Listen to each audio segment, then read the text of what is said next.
Okay. Go ahead. That's all you get. That's fine. Yeah, we can walk. Welcome to the Select Board joint meeting with FinCom and PMBC and everyone else, school committee. The Select Board has a quick, the Rotary wants an entertainment license for the carnival that we need to approve. The carnival is September 5th, 6th, 7th, and 8th. You want to read the motion?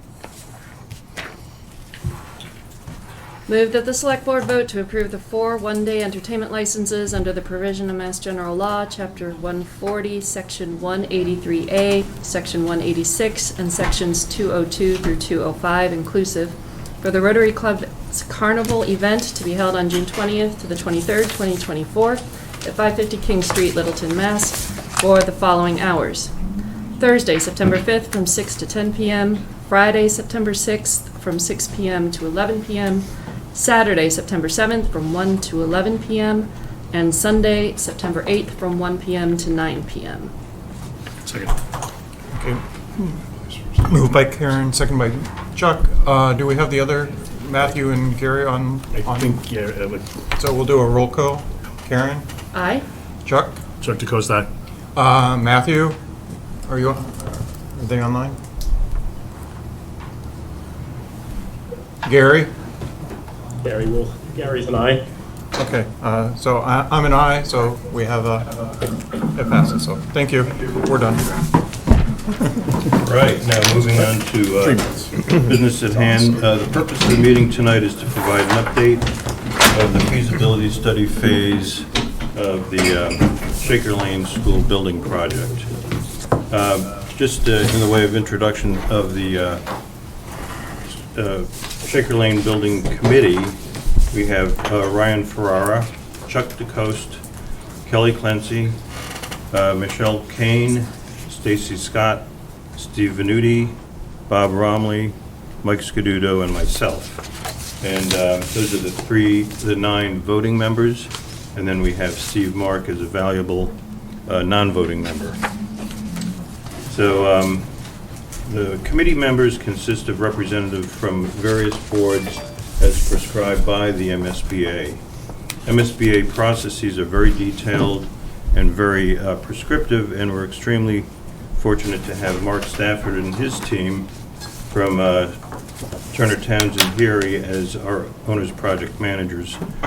And they have experience and expertise to help us navigate the processes and timelines prescribed by the authority. So I think it would be helpful for the OPM team if we went around the room and introduced ourselves, maybe starting. Justin, we'll do the group first and then we'll introduce ourselves. Yeah. Sure. I'm Justin McCarthy. I'm the chair of the school committee, and I will also call the school committee to order. Does that need to go Chuck? Oh. Yeah, it's for Chuck. I'm Elaine Sandelman, I'm on the school committee. I'm Sanjay Gowda on the finance committee. Jonathan Vance on the finance committee. Ryan Tarbox, finance committee. Kelly Clancy, superintendent. Chuck DeCosta, Select Board. Steve Moore, PMBC. Michelle Kane, principal at Shaker Lane. Steve Mark, school business manager. Mark Grambacher, Select Board. Karen Morrison, Select Board. Jim Duggan, town administrator. Nudie, chair of the finance committee. Fred Falcon, vice chair of the finance committee. Janine Wood, newest member of the school committee. And I'd like to introduce Mark to introduce his team, and then take it away, Mark. Great, thank you, Steve. Good evening, everybody. Thanks for having us. I'm Mark Stafford, one of the senior project managers at Turner Townsend and Heary. Joining me tonight are Suraj Bhatia, the Atlantic Construction Management, part of the Turner Townsend team. And I'm Matt McCafferty. I'm senior project manager with Turner Townsend Heary. and also joining us tonight is our fantastic architects and designers from Studio G. Mary Lee Mercy, project manager of Studio G. Steve Mitchell, principal at Studio G. So we have a presentation we'd like to show you, but first we're going to play a little video.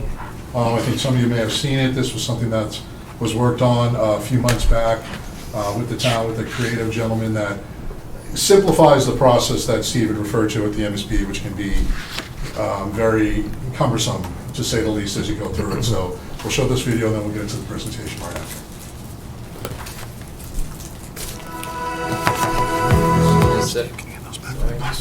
Thank you. You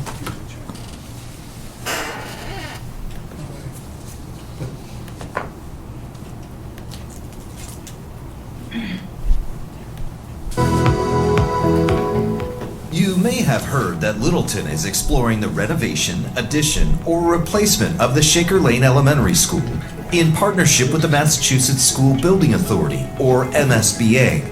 The MSBA process is like a marathon. It takes persistence, endurance, and a dedicated program that takes years to achieve. This short video summarizes the first leg of this marathon, which started in 2022 when Littleton Public Schools was accepted into the program. We'll show the opportunity Littleton has to secure tens of millions of dollars in MSBA funding for the project, detail the physical need for a renovation, addition, or replacement of the Shaker Lane Elementary School, explain how a Shaker Lane project could benefit the entire community of Littleton, not just our youngest students, and how you can engage the process, and provide a timeline of the MSBA process with key dates of approval. Littleton has a rare opportunity to fund a Shaker Lane construction project with the MSBA. The MSBA is a state agency that helps local school districts pay for the design and construction of schools. It's competitive and needs-based. When Shaker Lane was accepted into the program in 2022, it was one of only 17 projects across the Commonwealth selected in that round.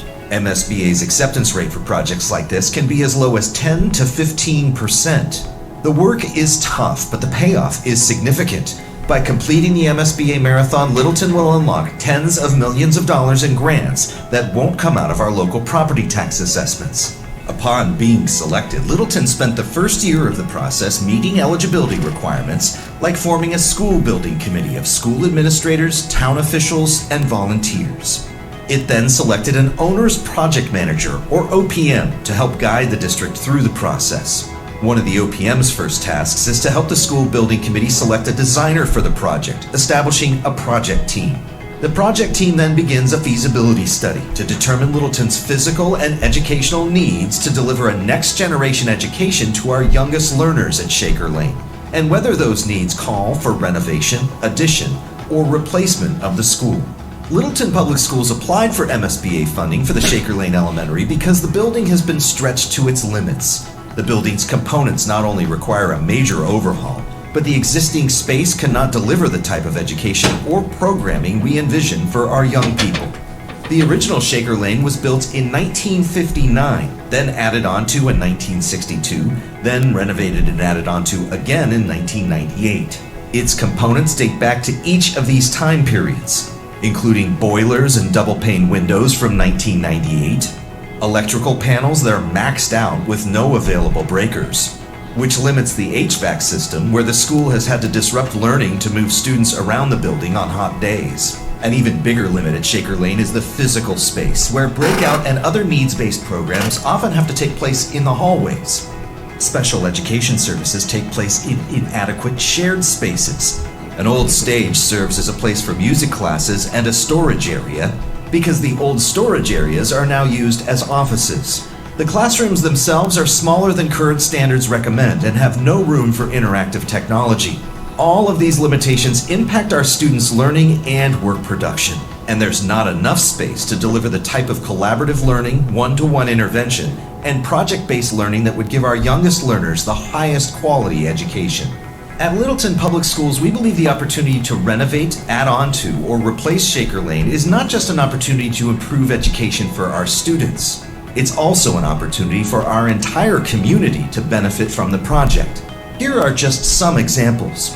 How can we design the building to provide public access, both during and outside of regular school hours? What amenities could the building have that residents and community organizations could use? And how can we maximize safety and improve traffic flows on and around the school site? These questions can be answered best with the entire town of Littleton's input. Every step of this process will use a number of ways to gather public feedback to ensure anyone in our community who wants to engage can and will be heard. The first leg of Littleton's MSBA Marathon began with a statement of interest in 2021. The feasibility study stage includes a preliminary design program where the school building committee takes stock of its needs, both physical and educational. Feasibility concludes with a preferred schematic report, choosing between renovation, addition, and replacement, as well as proposing a site, which the MSBA must approve. If the MSBA authorizes the project to move forward, the project team and building committee begin the second leg of the MSBA marathon, schematic design. This is where site details, building design, and renderings become detailed enough to produce a project scope and budget estimate, with hard numbers on the total cost of the project, as well as determining the portions that would be paid for with MSBA grant money and with local tax dollars. This second leg of the MSBA marathon concludes and can only move forward with town approval. We anticipate a town meeting and town election in spring of 2025 to ask the community for approval of the project scope and budget. If approved by Littleton's residents, the third leg of the marathon includes final design, bidding, and construction of the Shaker Lane project, with the goal of completion in summer of 2029. In Littleton Public Schools, we commit as a district to evolve together as a diverse community through education, accountability, and compassion. And we want the Shaker Lane project to reflect these values. We've set up a Shaker Lane project webpage on the Town of Littleton website. This is where to go for every detail, archived meeting, and notices for future meetings and public gatherings to share your feedback.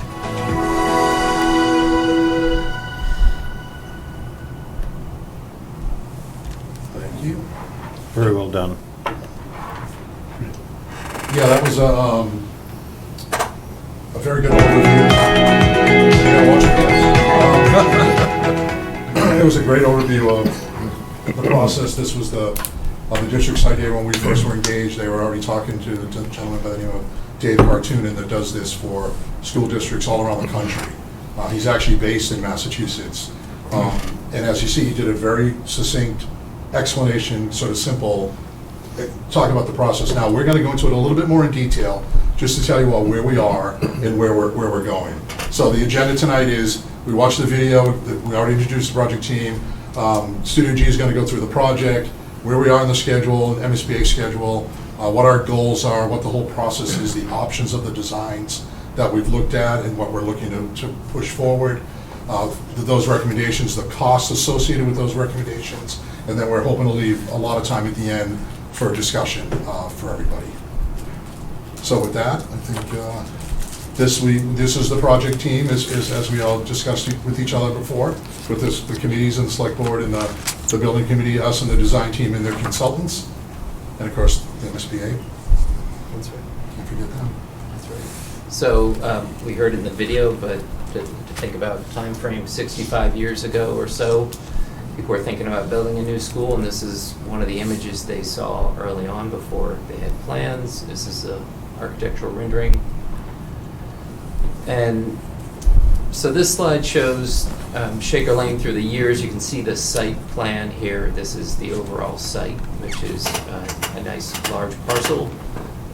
There is room to expand here and make a project happen while keeping the building there.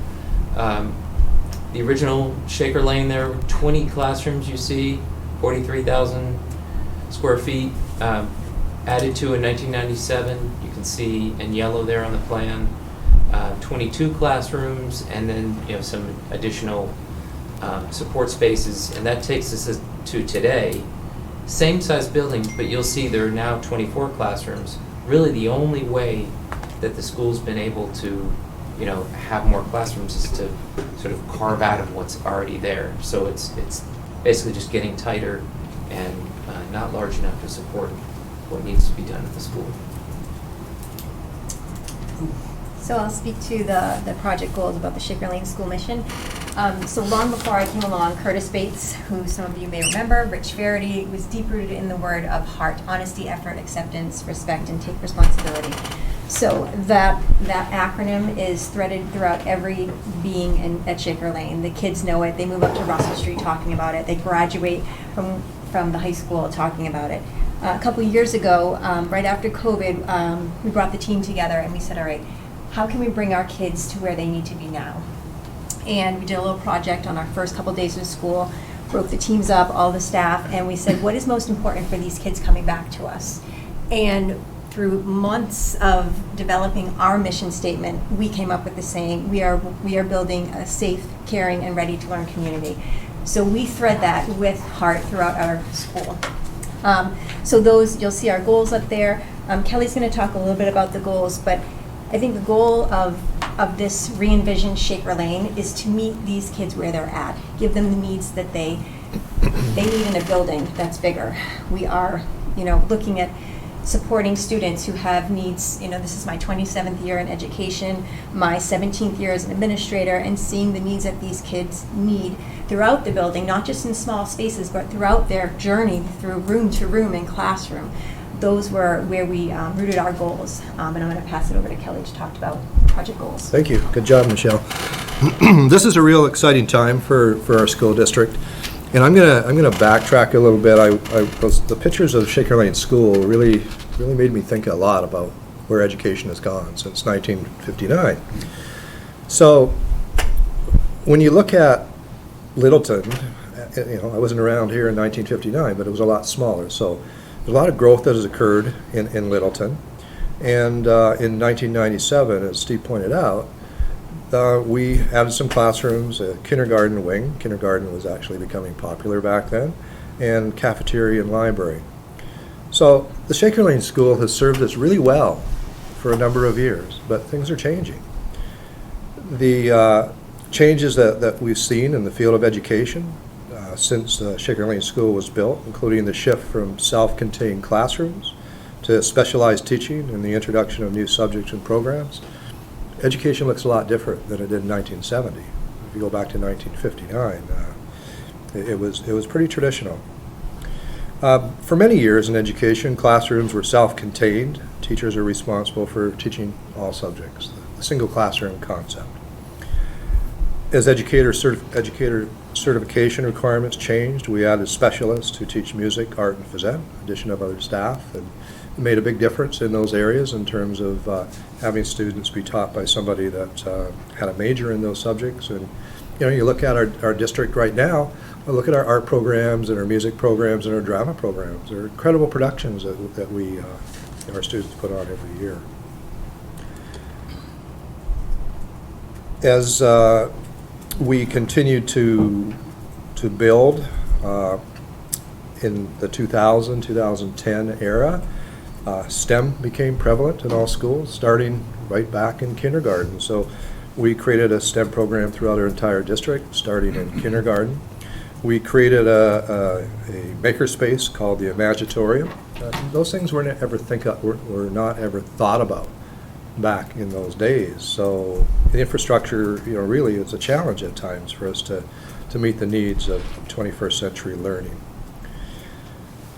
As Littleton has evolved, so has our schools, and Shaker Lane School as well.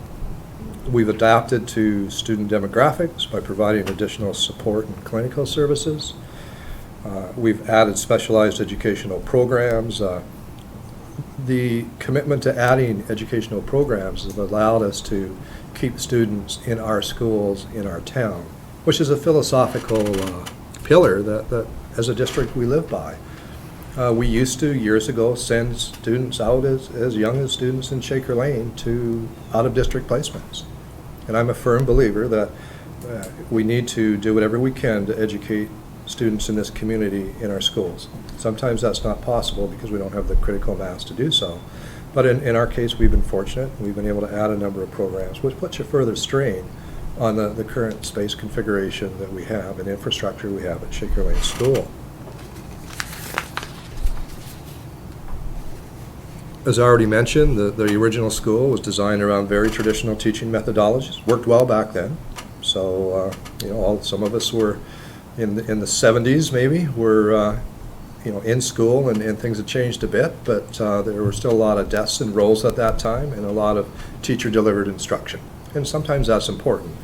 But modern methodologies involve a lot of student engagement in this day and age. So every school district, including ours, wants to make sure that we provide 21st century learning experiences for our children. Very different than what was provided in 1959 and 1970 and even in the 1980s. As a district, we embrace Universal Design for Learning guidelines, which focuses on multiple means of engagement, representation, action, and expression. What that really means is we embrace learner engagement, choice, learning in groups, and interdisciplinary learning. Pretty hard to do that in a confined space. And when we visioned this summer with a group of over 40 people, it became very evident to us quickly that we're pretty well on the same page. We're looking for learning spaces that we can expand out into. So larger, wider hallways that become spaces where kids learn, where students can learn from other classrooms so that they're not confined to one teacher. We observed kindergarten teachers teaching the same lesson in 2 different classes, and we have 6 kindergarten teachers. And every teacher taught that lesson differently. And it was fascinating. And those of you that are in education or have some educational background realize that we need to teach to students' learning styles. So how powerful would it be if students could go to the teacher of choice that was aligned with how they like to learn? Pretty hard to do with a traditional school infrastructure. We also believe that grade levels should be created in what we call grade level neighborhoods. This allows us to facilitate high levels of peer engagement, staff collaboration, services delivered to that neighborhood rather than having staff delivering services to 4 different grades. And it also allows for community building opportunities within that grade level neighborhood. Very common concept. I mean, I think the first school I had in a district that I was in that had that configuration was back in the 90s. So it's been around a while, and every school that we toured had embraced that concept. So it was really interesting to see some of the consistency in how the schools were designed. And they were designed for the future. And I think I really want to emphasize that, because what we're faced with is designing a school that's going to adjust to the changes that we're going to see in the next 50, 60 years. So the learning spaces have to be flexible. And in order to do that, you can't have that traditional infrastructure. So I'm really gonna, the only other thing I have to say before I go on to the project goals is, we're so excited to be accepted into the MSBA program. It's not easy to get accepted into that program. I know of districts that have sent statements of interest in 5, 6, 7, 8 times. We were accepted the second time we applied, which should send a message to everybody in this room that MSBA would not be considering us for a project if they felt our school was meeting the needs of all of our students. There are so many schools out there that are applying to be part of the MSBA building process. So I want you to keep that in mind too as we go through our presentation this evening. So our project goals, we just jotted a few of the major goals here, and I've already touched on some of them. But we want to respond to the educational program to provide integration of unified arts, social emotional learning programs, and support to the concept of learning everywhere. Social emotional learning is as important as academic subjects, and we really have further verified that by living in the post-pandemic. And that's just part of the curriculum. I call it's part of the plate. In order to be effective in the classroom, you have to be effective at teaching social and emotional learning to your students, and you have to be able to model those behaviors. We need to provide spaces that can be shared with Littleton residents. We're a community school. We want that community school feel. And we want to make sure that we incorporate local history and community values in its design. A lot of the schools we looked at this summer had history with murals over the walls. So a couple of schools, if you walk up the stairs, some of the schools actually had ramps going from the first floor to the second floor. And it was a learning venture as you went up the ramp. And it was really cool because by the time you ended up on the second floor, you knew a lot about that community. I think that's so important that our community history be part of what that new school looks like. Our school also needs to be designed for students that age. When you walk into the re-envisioned Shaker Lane School, after you take 2 steps, you should know that school is for students in pre-K to 2. a lot of schools that were built, even in the 90s, were traditional in nature, and there wasn't much difference between how a K-5 school was designed and a middle school was designed. And every grade configuration has its needs. And so we want a school that is designed for our students, but meets the needs of our staff, whether it be a renovation addition or a new school. Obviously, we want a healthy, safe, and secure environment. Double doors as you come into the school, so that people that come in go through a screening process. And a lot of schools now are actually running their IDs. They have machines where you give them your driver's license, and they do a quick query on you. That's something that we're going to be talking about safety and security this year. Maximize flexibility and adaptability to support a broad variety of learning experiences and be able to evolve over time. In some of our conversations, all schools in this day and age have a lot of specialized programs and specialized staff. If you build offices for those people, eventually, if your school continues to grow, they're going to be back in closets, which they are now at Shaker Lane School. So if you build a clinical suite rather than individual offices, you can expand your staff as your school grows without losing the feel of the school. So we're trying to be really mindful of what the school is going to look like 40, 50 years from now. It's an incredible visioning process that we went through. We want to use cost-effective design strategies that maximize value for construction costs and life cycle costs. We want to incorporate sustainable technologies, energy efficiency, and environmentally friendly practices. I think we need to model that behavior. I think all districts need to model that behavior, and all towns need to model it. And Littleton's doing a pretty good job of that now, and we want to jump on board now with them. I'd like to see satellite panels on our schools. I'd like to see energy efficient HVAC systems, things like that. And we have an opportunity here to become really efficient. I don't know if we'll ever be net zero, but fairly efficient, hopefully close to that. You know, I've talked about universally designed buildings to maximize inclusion and accessibility. That's really important.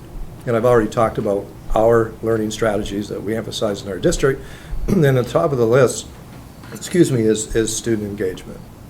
And I'm going to stop and turn it over to Steve, I believe, again.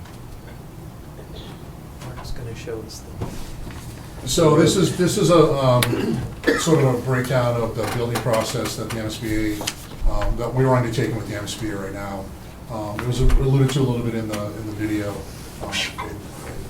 Kelly just spoke about a little bit. The town went for an SOI, a statement of interest, and was rejected the first time. The MSBA is very selective, as they mentioned in the video, 15 to 17 projects a year.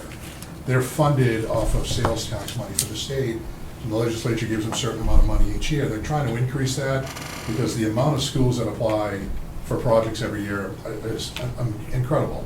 So it's a nod to Littleton for going right back at it the next year and getting accepted. So they went through the eligibility phase, they got included, we're at the formula of the team phase right now. They're broken down into modules, it's 9 modules for the whole project. Where we are in the middle there in the orange is where we are right now. We're right in the middle of the feasibility phase, where we're producing a document for the submission to the MSB by the end of the month called a PDP, a preliminary design program. That is an overview of the educational plan and the space needs of Shaker Lane. It's not a detailed design yet, but it's the start of the process that'll bring us to Module 4, which will be getting into a more robust, their words not mine, schematic design, so we can get to the October 25 town meeting. The video does say the spring, but that was done a few months ago once we started going through the detail and the schedule. It turns out now to be in October of 25. So we'll finish up the PDP with the educational plan that's been submitted by the district already and their space plan, and we'll go into that a little bit. We submit it on August 30th.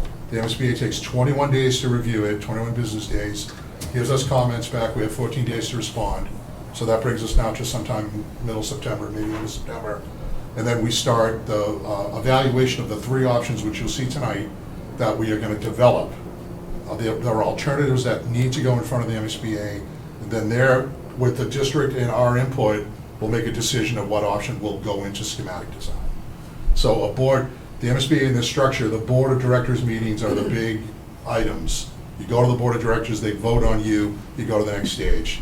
That's what happened to get into eligibility, that's what happened to get into feasibility.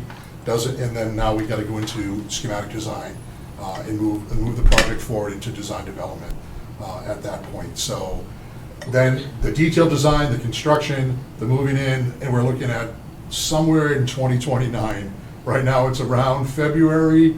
That's the schedule shows, but that's a moving target. It could move.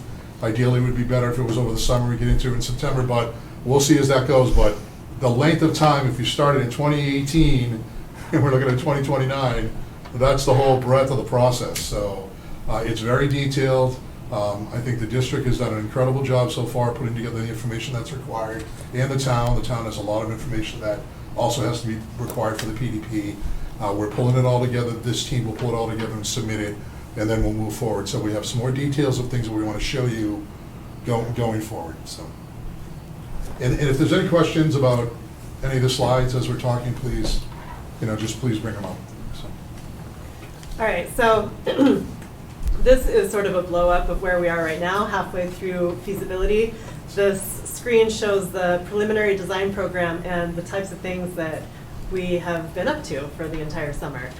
There's really been 3 big categories of work that we've had to do, and they all communicate with each other, and we have to keep checking back and forth to make sure that everything is in balance and everything is in agreement. So probably the most important thing that has happened so far is the educational plan that the district has worked on. And I think that's a 50-page document at this point. 60-page document, yes. And it really is, it's a reflection of the huge amount of work and thought and consideration that has gone into what the district believes the school needs. And when they're going through this, they're thinking about not just what they need, but also making sure that they're being responsible with space and only asking for things that they really need and that will be used. So that document really shows how much time and effort has been spent on that and how well thought out it is. We'll talk about that a little bit more, about what those spaces actually are. The other big piece of this that's been going on right now is the actual design part of it.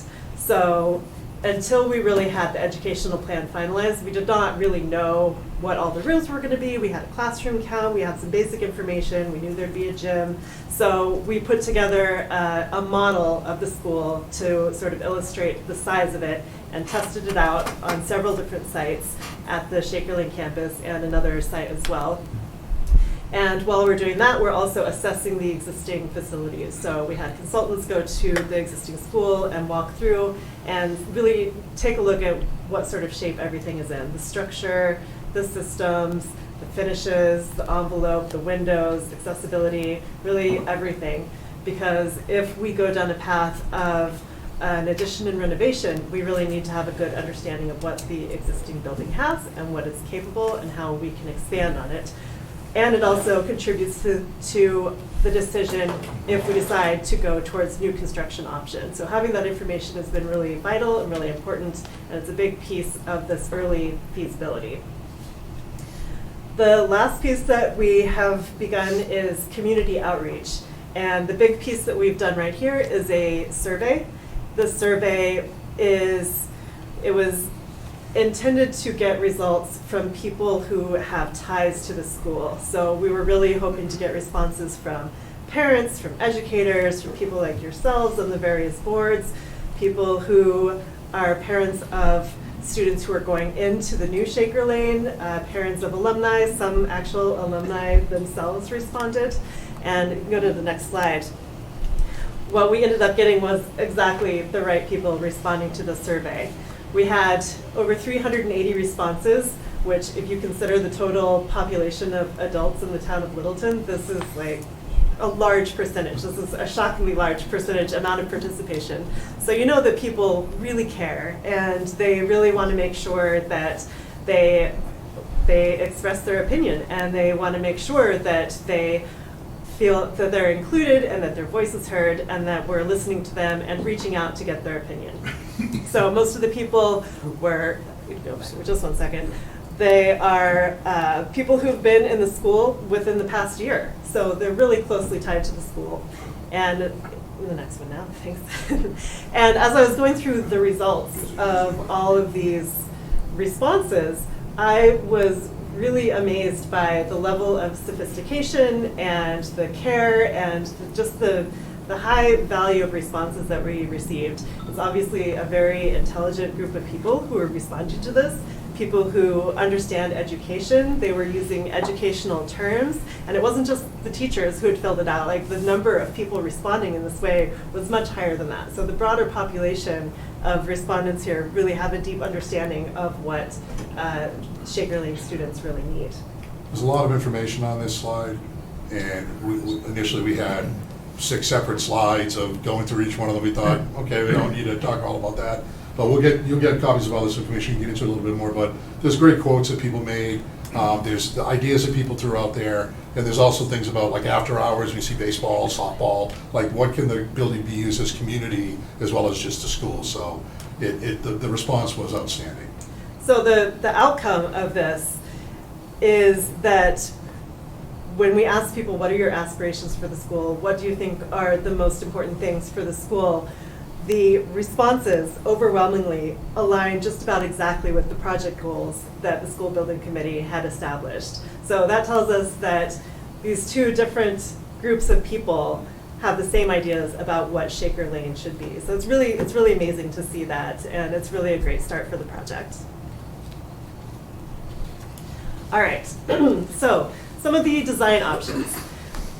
These building shapes on here are just a representative building of the mass of the building. This is approximately how big it is, and we were just testing out different sites to see if a building of that size would fit on the site and sort of see what issues or benefits presented themselves as we looked at it in this detail. So this is not the shape of the building that you're going to get. This is just an early model, very what's the word I need? Preliminary, yes, diagrammatic, thank you.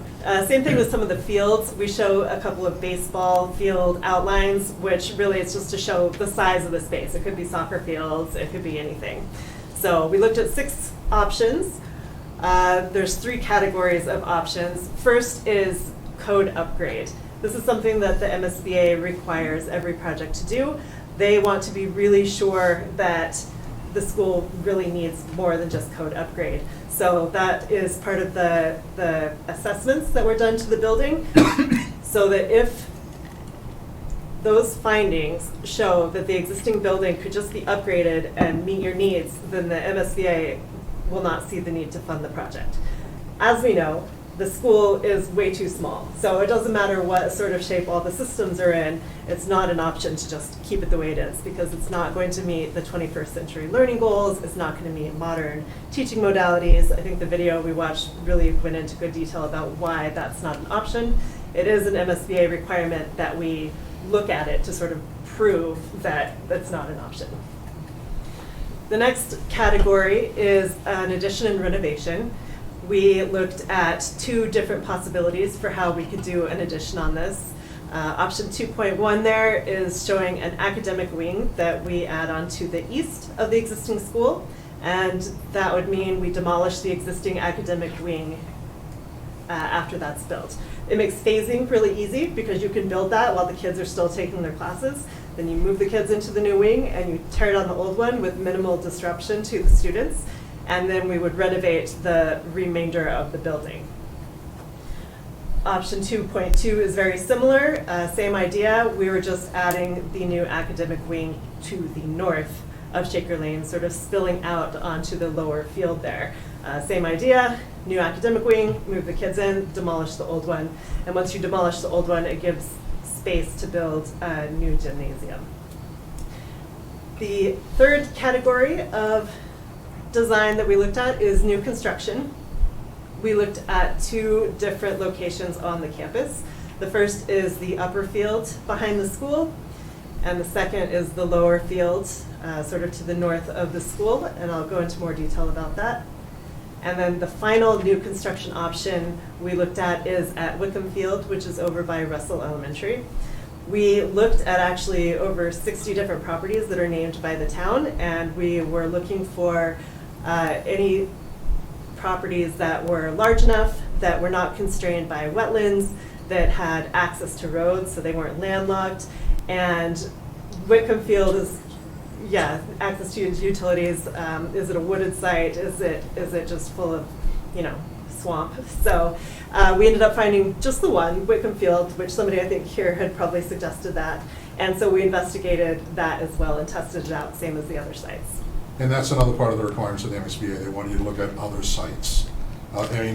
You have a site that you can build a new school on, that's great, but are there other opportunities within the district, the town, the city, whatever, that you might be able to take advantage of? So we do that due diligence. There was a list given to us of 62 properties in town to look at that, plus Shaker Lane. They were all vetted, and you'll see the options as we continue. All right, so to evaluate these different sites, we needed to make sure that we were taking into consideration everything we could possibly think of about the pros and cons of each one of these sites. We needed to find a way to take all of the touchy-feely ideas about it, like, oh, I really like how this is in the woods, or this is really close to this other school, and sort of assign numbers to it so we can really compare apples to apples on these options. So what the school building committee did was establish this list of evaluation criteria. So this is all of the things that they would consider when looking at each one of these designs. And then there was a subcommittee formed, the site selection and design subcommittee, and their job was to take this evaluation criteria, which was agreed upon by the full SBC, and apply it towards these various designs that they reviewed with us. And then I'll tell you their results at the end. All right, first option, code upgrade. I won't spend a ton of time on this. Basically, huge drawbacks. There's a long list of benefits, but each one is a very small benefit, so they don't outweigh the drawbacks. And just simply, it will not fit the MSBA, even the basic guidelines. It will not meet it. It's not big enough. It won't support the educational plan that the district has spent so much time and thought on. And it would really be a huge impact on the occupants. It's not possible to do this during the summer while the kids are out of session. The school is used for Camp T. It's got other uses going on. It would be extremely disruptive for a long time, multiple years, if this were the option chosen. So we did look at it and we gave it the fair evaluation, but the preferred options were other ones. All right, this is that first addition renovation option with the addition to the east of the school. This one, it had some good benefits. One of the major benefits is that we would be reusing the existing structure. That saves a lot of the carbon footprint of using what's already there, not having to replace new.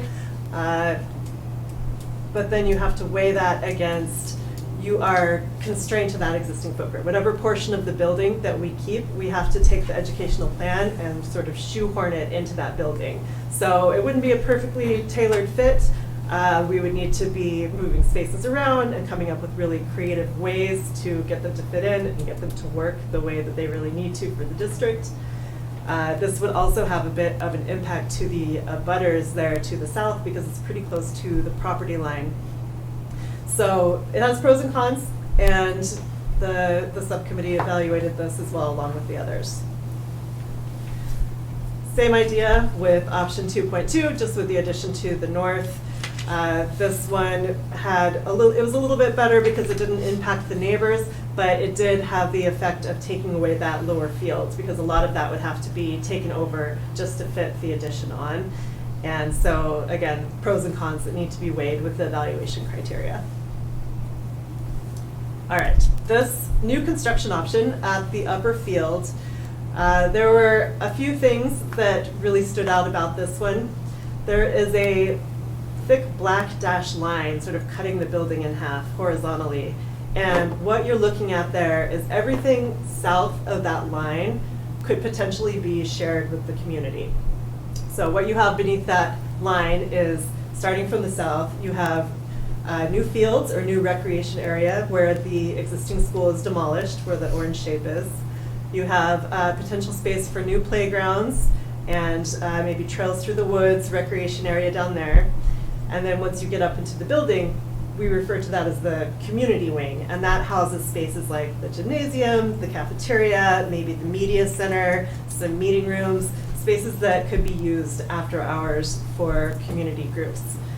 We had a list of probably almost 30 different groups that use the school. You know, Girl Scouts use the school, Camp Tees you mentioned, a whole lot of other groups use it. And so being able to provide that space really benefits the entire community along with the students. How Can much we ask, they- can I'm we sorry. ask questions a lot? As we go Absolutely, along? Okay. absolutely. So just a question on the new fields. It looks like a couple of baseball kind of fields. Is there any possibility of putting a soccer, football, and lacrosse Yes. kind of field there? Yes, Absolutely. 100%, yes. Those are really just showing the scale of the field, and it's really a large amount of space. You could do any number of things out there. I heard rugby's popular now, we might want to get I rugby. played rugby. Also on this one, just before we move on, a much safer, longer bus loop, car loop, drop-off, pickup loop, and the potential of another access point, you know, as opposed to what's going on there right now. So Mark, I wanted to comment also, when we were evaluating the different constructions, what we talked about with noticing this is all of the community access is up front. You know, all of their fields up front, they don't have to go by the school, around back. Is the after-school program there? Is Tigers Den there? Who are they cutting through? So I think the safety aspect for students, for community members, is everything's up front for after-school activities. The school is tucked away, it's down back. If you also see the outdoor learning spaces, they're behind the school, which they are now. We do have a preschool playroom that is right visible from the front, that is now tucked behind. So we think of safety aspects for the students, safety aspects for community members. So this, you know, this is when we were evaluating, we were looking at the car loop, the bus loop, I believe, build out ability is also there. What's the Yeah, right word? expansion. Thank Yeah, you. yeah. Sorry, I'm Yeah. education, not expansion. Grow. So We can expandability grow. is there. So this was one that really caught our eye in a few different aspects, is, you know, one that we preferred. Yes. I'll skip ahead a little bit and just say that at this time, we are not picking our favorite option. We are picking 3 to move forward into the next phase. We don't know enough to make a decision yet. You know, we haven't talked with enough people. We haven't done enough studies. We need to do test pits and borings and all sorts of other information. So right now, we're just picking 3 to move forward that we'll continue to study and focus our efforts.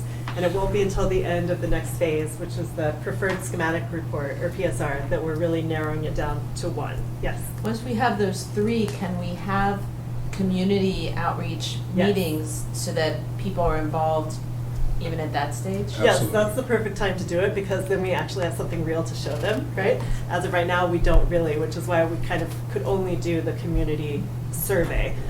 Once we actually have something real, images we can show, sort of actual plans to talk about, that's when we can really amp up the community outreach to the broader community, not just people who have specific ties to Shaker Lane. Well, we need buy-in. We do, yes. Absolutely. And as Marilee said, it's as good as the modeling looks, and you say, oh, wow, what a great looking plan, it's very preliminary. Yes. You know. Excuse me,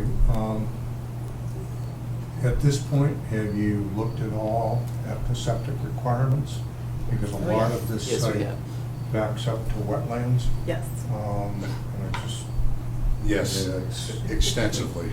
Our Yes. civil engineer has looked at that in conjunction with the company that I'm sorry, managed. speak up a little bit. Sorry. Our civil engineer consultant Yep. has worked with the individuals that manage the system currently for Mhm. the school. So we understand the capacity that's there, the lifetime that's there, and are keeping track of that for buildability to continue the use of Well, I that. can't imagine that the Board of Health would let you get away with using the system that we have now for a much larger building. So it's just something not to say it's gonna go, it's just gonna work. I think somebody needs to pay some attention to it in the early stages because of the topography of the site. Yeah, it's to watch currently out, being that's all. investigated. Steve Mark's been helping us greatly. As Steve said, the civil engineer is working with the company that actually did the fields and oversees everything. There's a Title V situation being redone right now, looking at the Title V situation. So yeah, that's a great point. That's very important going forward, so we are investigating. Yeah, we had a Title V inspection. We're waiting to get that report from the engineer that did that inspection. Yeah. And any of these types of things that represent, let's say, a permitting flag, we'll be talking with those jurisdictions like Board of Health early on to clear That's fine. our Just- direction. Just a balloon. Great. Yeah. Appreciate it. Thank you. Yes, sir. And I just want to say one thing I quite like about this is, I live on Fletcher Lane, which is just a little bit up on Goldsmith, and the longer bus loop will remove, if you've ever driven on Goldsmith around pickup time, there's the whole line of cars, and my kid who's 19 is like, what am I supposed to do? I'm supposed to drive half a mile on the wrong side of the road while all these people are parked and kids are going? So, just, I like the aspect of that. Sorry. Is the staff parking underneath the words bus loop, is that where the parking would be for the building? It just doesn't look like. This, it's There's kind a of lot hard of to parking see, on the but site. there's parking along the drive that goes down pretty far. And we've done a preliminary count of the spaces How that many do you you will need? need, and it will fit with any number of these options. We've made the bus loop and car loop separate on every single one of these options, and we've made sure that there's room for ample parking. What do you think the parking requirement is? There are around 100 people, I think, is what we're thinking on a Staff daily members. basis. Yeah, 85. Yeah, 80, there's 85 staff, 80 staff members right now, and there's Plus currently visitors. 85 current parking spots at the current Shaker Lane School. That's tight. Which is tight when you have, and as it should be, you have a lot of parent volunteers at this age, you have a lot of people coming in, you have additional support staff coming in from other buildings, so parking is Sure. constant. I was thinking about the addition of the other amenities as well, like the gymnasium, so. Sure. You have Probably fields. 4 teams showing an overlap, and there's other uses for the building as well, so. Okay. All right, the next new construction option is down at the lower field. This one, we still have a lot of the benefits of the upper field option, but this one is much closer to the existing school. It might be showing overlapping. It would not be overlapping. We'd separate them by enough that it wouldn't interfere, but it is pretty tight. Another thing that this does is it puts a field way in the back of the site. So anybody who needs to use that field has to come and make their way around the school, and it doesn't provide that nice private outdoor learning space for the school that's just for the kids. It does allow us to develop a new field after the existing school is demolished. It also has the separate car and bus loop, and this one does keep the 2 existing entrances to the site, but it extends the driving loop a little bit to help alleviate some of that congestion. All right, now, Wickham Fields. This one is a really interesting option, and we spent quite a bit of time thinking about this and considering pros and cons for this.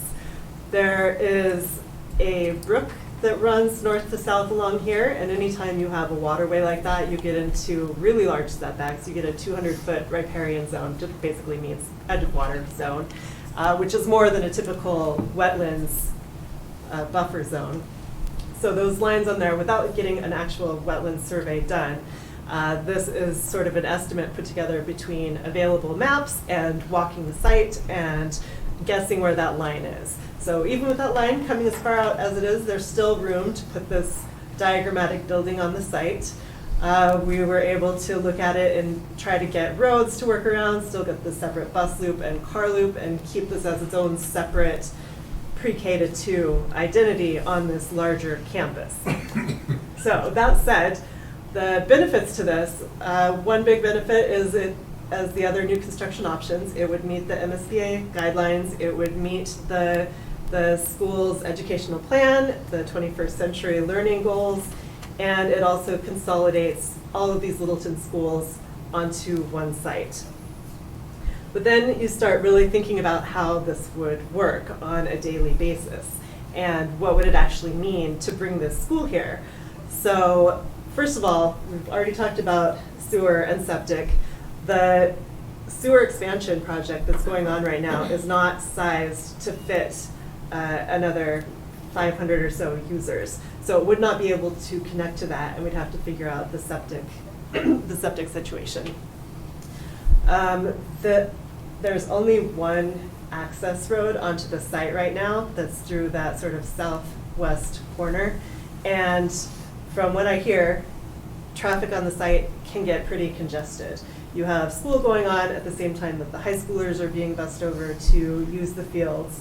And so you have to think about if you add another whole school to this mix and think about the additional traffic that that would bring, not just on the site, but also trying to get into the site just through that one road.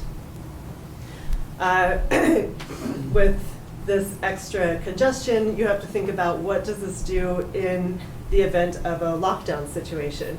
Now you have this many more little kids on the site that you have to worry about. And so then how do you make sure that they are safe? How do you bring in security personnel? How do you get emergency access into the site? What are the ramifications of that? Another thing here is that Whitcomb Field is now no longer a community access. We've taken away a field and there's no space on this site to put it back. And Whitcomb Field is used right now for recess and a lot of other uses.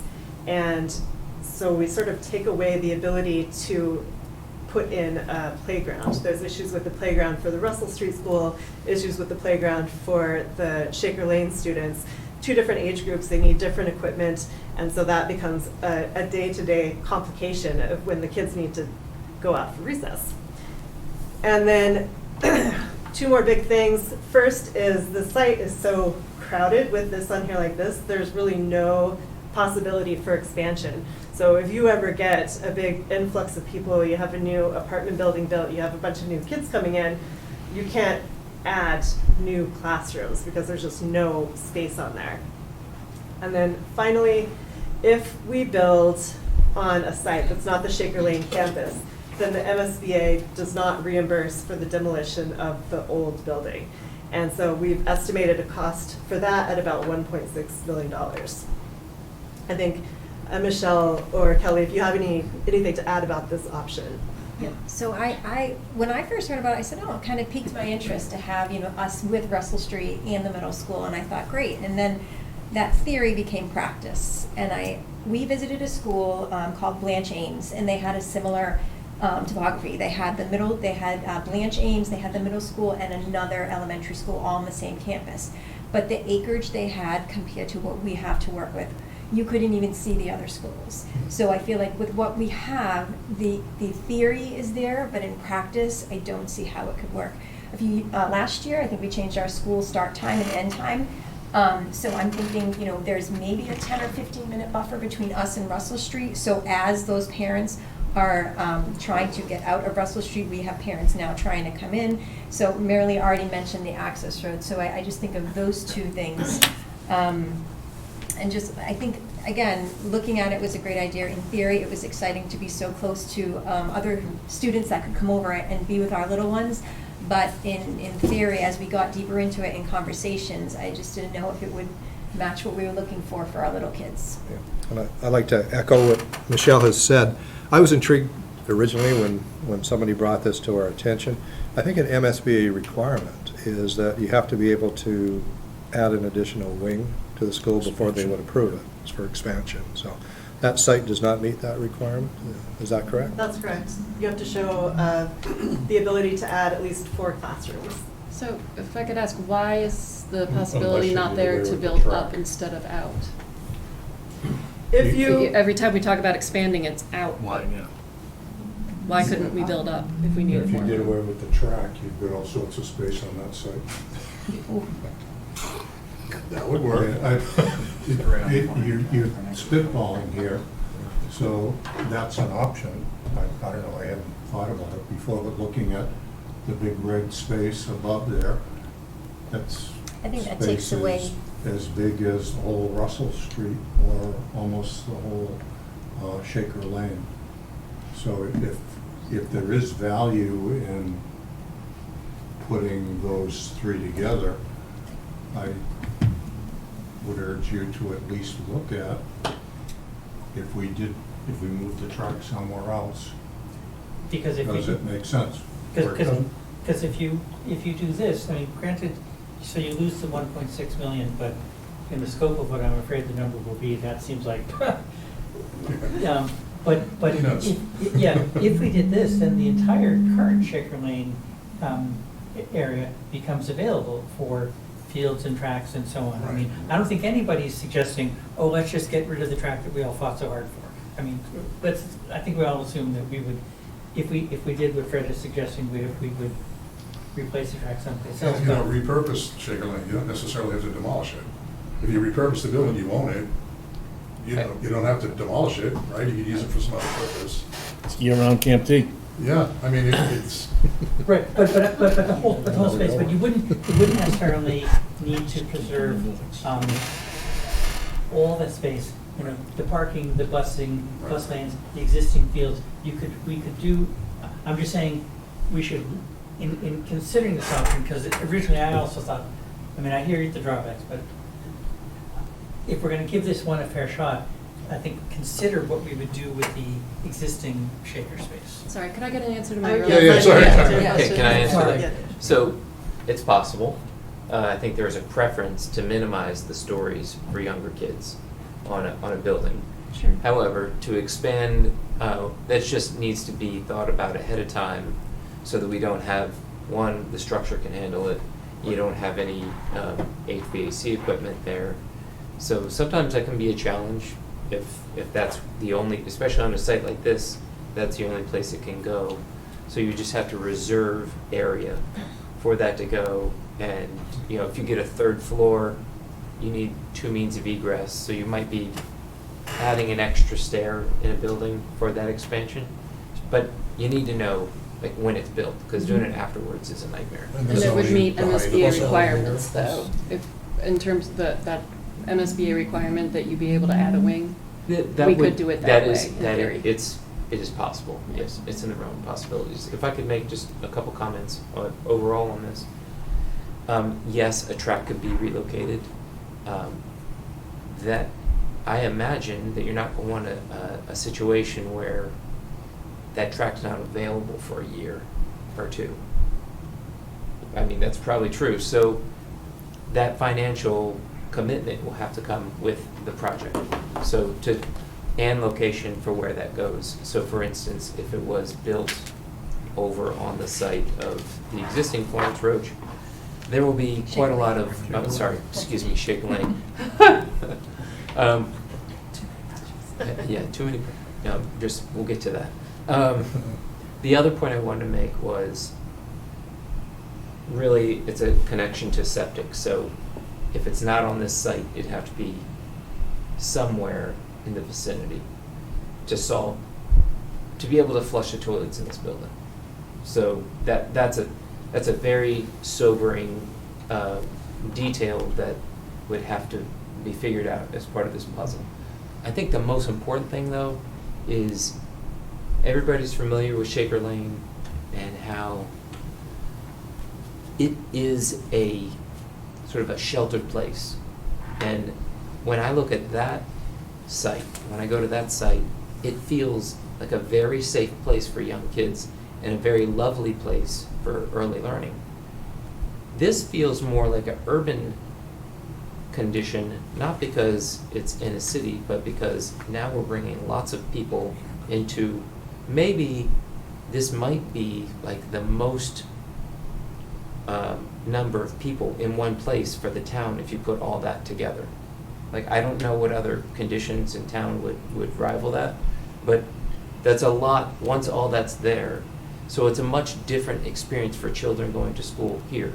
So I think that we should consider from a qualitative point of view, just a way. But I would also then argue that they're near all the amenities in town. The library is right near the school, and everything else is right near.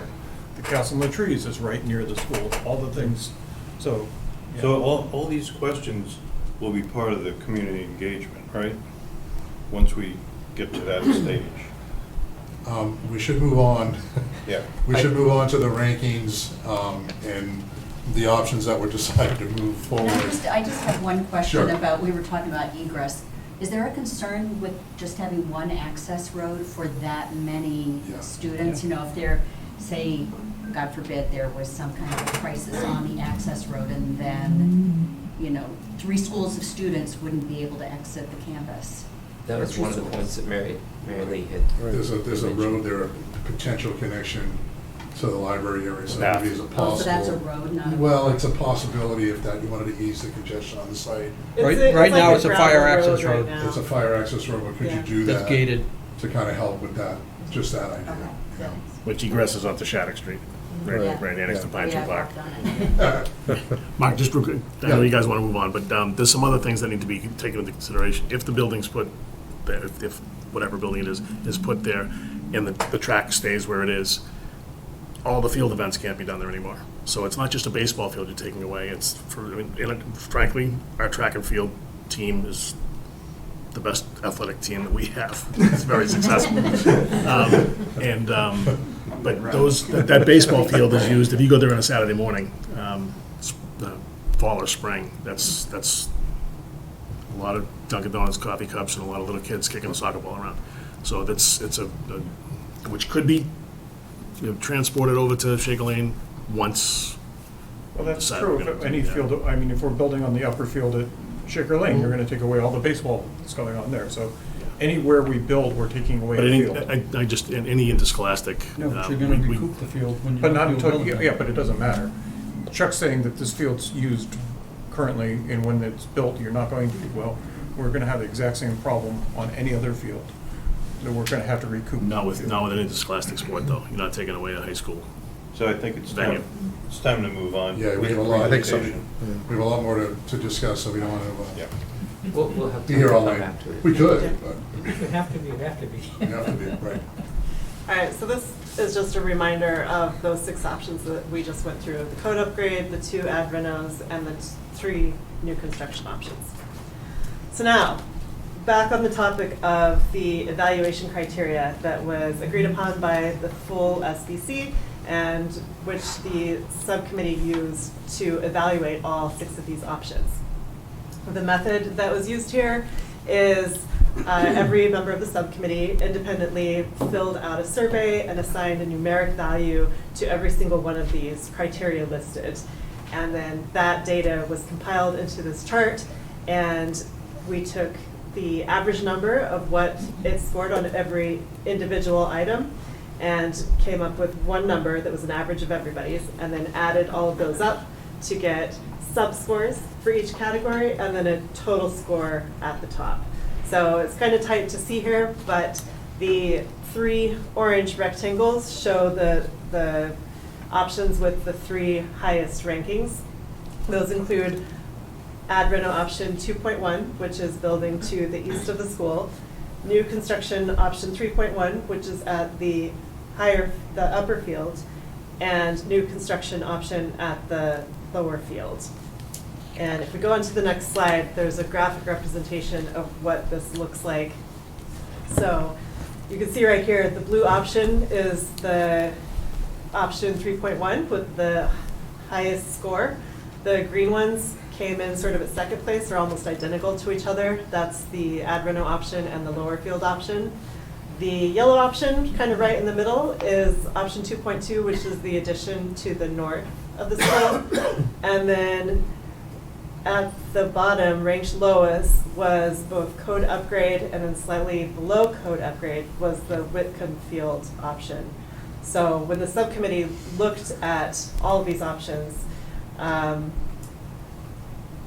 can't remember how many topics. I think there were 20 different criteria that they were looking at individually to come up with this score. So when we're talking about Whitcomb Field in particular, the slide has the benefits and the drawbacks, but that's the main points that fit on that slide, right? There's more things that went into that evaluation when the subcommittee was looking at these options. So what that means is that the three options that the subcommittee recommended be moved forward into PSR are those top three ranking options. The new construction at the upper field, new construction at the lower field, and the ad reno to the east. All right, I've talked enough. Steve. Yeah, I'm not going to have a break here. So, Any concerns about the previous slide and what the evaluation that became a ranking? How that, You may have said this, are we only talking about 2 stories? Or 1 story? Two. I missed, the question that was asked over at Whitcomb Field, if you had to show expansion, could you go up? And the answer is yes. yeah, but You I mean, just need like, to show that. when you're talking about all these projects, Yeah. are we talking 1 or 2 stories? Two stories. Two stories? Yeah, Two two stories. stories. I think she's just asking for clarification. Yeah. Oh, yeah, We yeah, sorry, actually sorry. didn't say if we were a 1-story Oh, building. yeah, So sorry. we are a 2-story They're all building. 2 stories. Okay, Two stories. yeah, because, I mean, I think that's a good question of, if we built 3 stories, would that allow some expansion? Would that, minimize footprint for now while allowing expansion? Just, Yeah, That was a good that's a great question. point. And then you have to think about, are we building for what the kids need now until 40 years in the future when we need to expand? Or are we planning to, right, maybe 10. Are we planning to have a 3-story school for the kids now until the addition is needed? So it's pros and cons, and it's up to the committees to evaluate them. Doesn't the MSBA only allow you to look forward so far? I mean, you can't look so far ahead that. They say 4 classrooms, so, Okay. yeah. Yeah, so they do. They do allow you to look so far. It's not like you're gonna build a 3rd floor to anticipate Right. growth over So, the next. so I 10 worked on the years. Marathon Elementary School in Hopkinton. And they built that school, 4 years later, they put 4 new classrooms on it. And they're thinking, another 4 years, they may have to put 4 more. Well, the You know, original so Shaker it's- Lane in 59, they added, between 59 and 62, they Yeah. added 8 classrooms. And Littleton's, most likely a great growing town, and it's gonna happen that way. And as Marilee said, the way that the original Marathon School in Hopkins was designed, where the stair core was, where all these things were, they knew that they pretty rapidly, within less than a year, we put 4 new classrooms, 2 stacked on the top of each other on a 2-story building, because they needed that expansion right away. Well, Littleton already has somewhere between 750 and 1,000 housing units that we understand are gonna come online in the next. They're small housing units, so, but, no, I mean, they're 1-bedroom apartments that we're talking about. I mean, you can say but we built the high school in 2001 and we haven't added on to it. Right. We built the middle school in 2007 and we haven't added on to it, and we renovated Russell Street. And when we renovated Russell Street, we didn't add on to it. So, Nothing to answer further to your question, Mr. Dugan. You can add as much as you want to in future, plan for it, but the MSB is gonna say, it's your dollar. Right. Do whatever you wanna do. Don't ask us for the money, so, that's the way they will play the game. there's also the compromise That's my that question. you could say we're expanding onto the track, right? If we need to expand and we need 4 classrooms, we'll Check the box with the we'll MSBA. check the box and the track is going away, right? Moving. Yes. I think one thing you need to consider is the square footage of a re-envisioned Shaker Lane school is going to add 1 classroom per grade. And as the town grows, eventually Russell Street is going to have to add 1 classroom per grade. And it's actually more than that, because you have the specialty classrooms that you have to think about too, in terms of scheduling. So it may be 7 classrooms or areas. And that's something that we really have to consider in a master plan. Where's Russell Street going to expand? So if we did move forward with 3-1, where is the actual footprint expansion on that plan? If we had to revisit the site and say, geez, we need 4 more classrooms, where does that go on there? Yeah, that's a great question. That building up there is diagrammatic. So what we were looking at is the available square footage around the school, like how cramped it is, so that once we can actually do a more real design, we have ample space to design it to allow for that space. So it might not show there, but there's room for it. Okay. Yeah. Because at the high school, it's pretty clear. There's like Yeah. large vacant space. This is where it goes, yeah. It's obvious. Exactly. Pretty obvious. There. Future expansion for the high school is planned for off the foreign language wing. Yeah. Yeah. My other question, which has been touched on a little bit, is it much more costly to do 3 stories versus 2 stories for a building? I'm just thinking, someone made the Footprint. comment earlier, footprint. We don't have adequate field space in town, so that would help. Parking's always an issue, that would help. Our schools 3-story buildings these days, and we're just 2 stories because that's what we've always had in town, or? There are a few 3-story elementary schools. I worked on one actually. There's the Mariah Hastings Sure. School in Lexington has a 3-story academic wing, and I think that's a K through 5. They put the oldest kids on top. Yeah, I know it would be a challenge because you're going to have to take Yeah, kids for down PK lunch. through, But this is PK through 2. PK Yeah. through 2 Yeah. is tough, and a lot of But 3-story schools are above or We're more probably going urban to have sites. 2 elevators in the building and. Yeah. I'll give you an example. Or at least one. I'm working on a project right now in city of Lawrence. Necessity is the mother of invention. It's a K through 8, 1,000 student school. Curb to curb, 5-story high with the playground on the rooftop and the 15 feet high fences on the top. You know, you have no choice. There's only like Cruise ship, Chuck. and only 15 parking spaces. On Long Lake. Perspective. So it's a perspective, you know. Yeah. You want to have it, the answer would be, nobody wants to have it, but, you know. If I could just add just, I think we toured 4 or 5 buildings, and all of them, the newer buildings, to get ideas to work with our design, our visioning group, and they were all 2 stories. And these were all buildings that were. Well, when you're blessed with land, you know, going up isn't really the thought, going out is, and it's not most of the urban settings have things that have to go higher, because they just don't have the space. I don't see a ton of.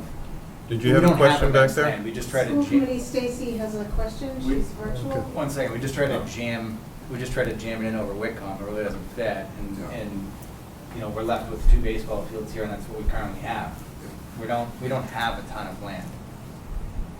I would say if you go 3 stories, sometimes the necessity is because you don't have the land, you know. And that was kind of my point, is are we considering that so we end up with a little bit more of a auxiliary space? Usable outside space. Yeah. Right. I think So it we could have be somebody on considered Zoom with a Yeah. question. in further in the design. Stacy, go ahead. Hey guys, sorry I couldn't be there in person. But Kelly, can you guys hear me okay? Not really. We need you a little bit higher. All right, hold on 1 second. Perfect. Okay. Perfect. Perfect. We're good? We're good. All right, awesome. Kelly had mentioned something that it was something that I actually also wanted to note too, that like in the master plan, we know that Russell Street, the middle school, those potentially are going to need some expansion as well. So as we look at some of the sites, we have all 3 of the schools in one campus. We have to note that the disruption to one school is a disruption to all schools for a very long amount of time if all the schools are kind of on one campus. So that's just something that when he mentioned that, I thought that was just something that we should be aware of as well. And in regards to the 3-story building, I think Michelle can probably speak to this better, but we've sat in with the staff for many, many hours for what their concept is for the school. And it really is designing for the student experience. And we also have a very competitive school with a very jam-packed curriculum. And they barely have a minute to do anything other than do their curriculum and get to their next classes or their specials. So designing a 3-story building up sounds in theory like a possibility, but again, in execution, it doesn't seem like something that really is aligned with our goals for what we want for the student experience. Thank you. Good points. A question, just with all 3 of the options being on essentially the same location, you didn't like the Whitcomb because of septic, and as Fred said, the septic here is questionable. If these are our 3 choices and we get a no on the septic, well, we're slammed. So what's the contingency for if the septic is not acceptable? The contingency would be to find another parcel to have another leaching field put on. That would be one. Let me make sure we're getting the right question here. Are you saying if the current system is not able to handle the capacity? Are you saying if we're not able to get the ability to put in the capacity. Sure, either one of those. I can answer two aspects of that. What's it? Just for some satisfaction in that realm. It is currently sized larger than what the planned occupancy of this building is. I can, Okay. that's a fact. I mean, I've talked with Steve, what's Steve's Steve last Lawton. name? Steve Lawton. So looking at the Title V report, it is in surplus of what would be needed. So that's okay. And it's projected that system will last 20 to 25 years as it is now. The big hurdle will be talking with the Board of Health and getting approval there, and that will be one of the things that will be happening early in this project to make sure that these are viable options. So these are all really viable, good questions, but we need to move on. Yeah. Please. Go ahead. Yeah, finish the presentation, we can continue, reach back at things, but Yeah. I know you're all anticipating the big money slide. That's which is right, coming up, that's right. so- And we're not gonna give it to you right away, Right, so right. let's give it. Gonna soften the blow first. Okay, so just to show you over the last year or so, these are projects, this is data from the MSBA that shows tracking the cost of projects that are elementary schools across the state here. And these are the current, what you'd say, the market conditions of what a square foot of school will cost in this realm, from low 700s to $900 a square foot. So that gives you a sense of what things cost. That's this year. These are just construction costs. These are construction costs. Correct. So Correct. we want to build in North Adams. Look that way. It's a long commute. Yeah, we tried to get the, roughly the same square footages like New Bedford's 125,000 square feet, but, Situate still, those are gonna be roughly the same square footages that we're gonna be looking at for Shaker Lane. So, these are current market conditions. Scopes are different, but you see the variations in the cost per square foot right now. Just for clarity, What based square on, footage do you see for Shaker Lane? We're gonna get to that. We're almost Yeah. there. sorry, I know, it's close to those two schools, Situate, so. just for around clarity, 100,000. based on your comment, Steve, you're saying there's still costs above this They're for outfitting the they're school? coming to that. Yeah. Okay. It's part of the presentation. Okay. I'll show you an example here. I let the cat out of the bag earlier by saying Florence Roach, but the town over, Florence Roach, we're just finishing, we're actually designing and we're part of that construction of that school, Alva and Groton. And that was started several years ago. That is approximately the same square footage of what we're looking at for Shaker Lane, and we'll get to what that size is about on the next slide. Just wanted to give you a context of what what a neighboring town recently built and is just finishing up here, and their cost 670 square foot. That was bid 2 years ago, and that's just for context here. So that takes us to what is the size of the building that we're looking at, and how did we get there? So this chart gives us some of that information. I'll let Mary Lee talk about the process of how we got to a size for the square footage we're considering now. So the MSBA provides a spreadsheet with all of the spaces that they will reimburse for. And their expectation is that every district will add some space to that. Usually the majority of that is added in the special education category. The MSBA gives you, I think, 3 rooms in the special ed category because they basically say, you're all so different, you all have such different needs. We want to make sure that your school is tailored to you, so we're just not going to put any rooms on there other than the absolute bare minimum. We're going to let you tell us what you need, and most likely it gets approved through DESE and all that. So this chart right here has a few different columns. It has the MSBA baseline, so the bare minimum starting point that the MSBA provides. It has the existing Shaker Lane area for each of these spaces, and then it has the proposed area for the new Shaker Lane. So the proposed area is based on all of those conversations that were had through the district when developing the educational plan, that 60-page document talking about what every single teacher does, what every single specialist does, how the students move throughout their day, what are the operations, how do things work together, what does the school need. It's also based on a series of visioning and programming workshops that we had. Some of you were at some of those. And we really did a deep dive into envisioning the new Shaker Lane and how it should really be to fit the kids of Littleton.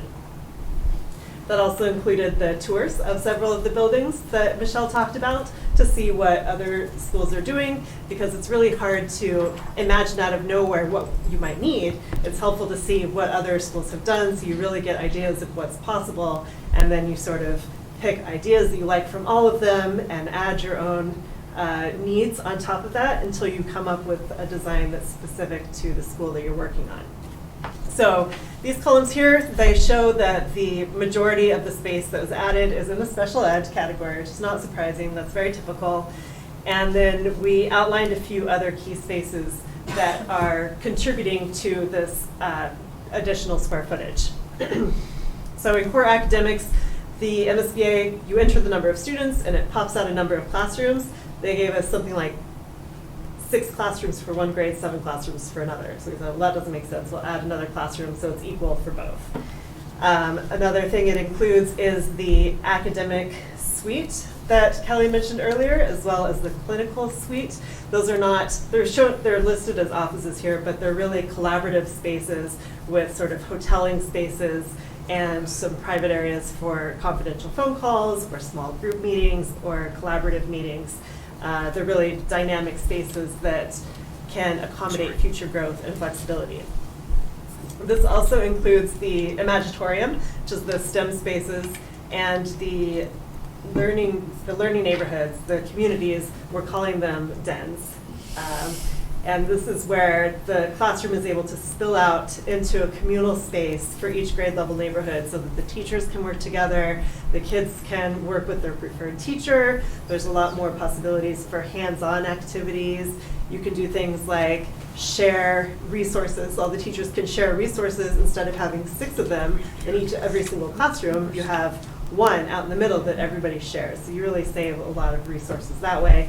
That's what these extended learning dens are. And then the other categories did not really have a large amount of additions, just a few small things here and there, like another toilet room and an isolation room in the nurse's office. And then it also includes the pre-K, because the MSBA does not list the pre-K on their guidelines. They recognize that schools and districts have pre-K programs, and if you already have a pre-K program, or you express interest in it in your statement of interest, then the MSBA works with you to get at least some of the pre-K, particularly the classrooms, listed as reimbursable. So that's where the majority of this growth of square footage comes from. What's the difference between the net figures and the gross figures? Yeah, I so, can't figure that out. so the net and gross, it is things like extra toilet rooms, or the thickness of the walls, or chases, storage closets, mechanical rooms, all that sort of space that nobody is Gross building occupying. size versus interior usable space. Right, Yeah, right. yeah. Program space Yeah. versus non-program. So there's a multiplier. The MSBA lets you go up to 1.5%, and that's a pretty efficient building. That's not like huge atriums in the middle. It's you need to be efficient with your layouts. Yep. Okay. So the MSBA baseline figure chart that was used is 73,000 and change. The work for the ed plan plus the spaces that Marilee just mentioned, now we're up to 103, and the original building was 61. Yeah. So these are the numbers that we've been basing ourselves on right now. Again, preliminarily, these numbers can change as we start getting into deeper details. Square footages may come down. We're hoping that this is the max. Yeah, well, we're hoping that this is the max. We don't want to. I think we've limited it. Yeah. We're at the Yeah. point where this is as big as it will be. Ceiling. Yeah, ceiling. And then remembering that this is very diagrammatic. So the next steps as we develop the actual plans then we look for efficiencies to bring the square foot number down, because that's the way that you get after budget the fastest, is build a smaller Yeah, building. they maxed out their ed plan, and that's that 30,000 square foot difference from what the baseline was required to what Shaker Lane requires. So we're at the crest Yeah, of that. so we're at this hoping point. that won't be an And issue. and at this point, MSBA gives the project how much money per square foot? We should go to the next slide. Yeah. It's a great question. No, yeah, it's a great question, We're right but about not the at top this of that. point. But It comes a little bit later. There's a range. Yeah, There's it's a little bit and later. So the range, I think we can, I can't see that. the thing that we know right now, that we can say is the maximum is 103,000 square feet. And we have seen, we've showed you as this chart here, we showed the kind of the context right now of where square footage costs are. So, and we've had a cost estimator look at all these options and estimate with the information that we know now to the point of when these will be bid, basically. So those numbers, we know, and we have a reasonable intelligence to know what those are. What we don't know yet is how much of the building will be reimbursed, and the site cost will be reimbursed by the MSBA. That can't be known until the end of schematic Correct. design, correct? When we get into the but- project funded budget but the agreement. MSBA formula says 73,000 square feet. Yeah, so we've got 30,000 square feet that we don't know how much, if any, of that will be reimbursed. Some of it will be, but we don't know. So if we just stay with the 73,000 square feet at $800 a square foot, MSBA will reimburse 500 a square foot, 300 a square foot, Percentage. 600 a square foot. Right, They- it's about it's gotta be 600 a a square formula. foot. Right now, it's $600 a square foot. 600. Of the eligible area, but that's what, they go with the eligible.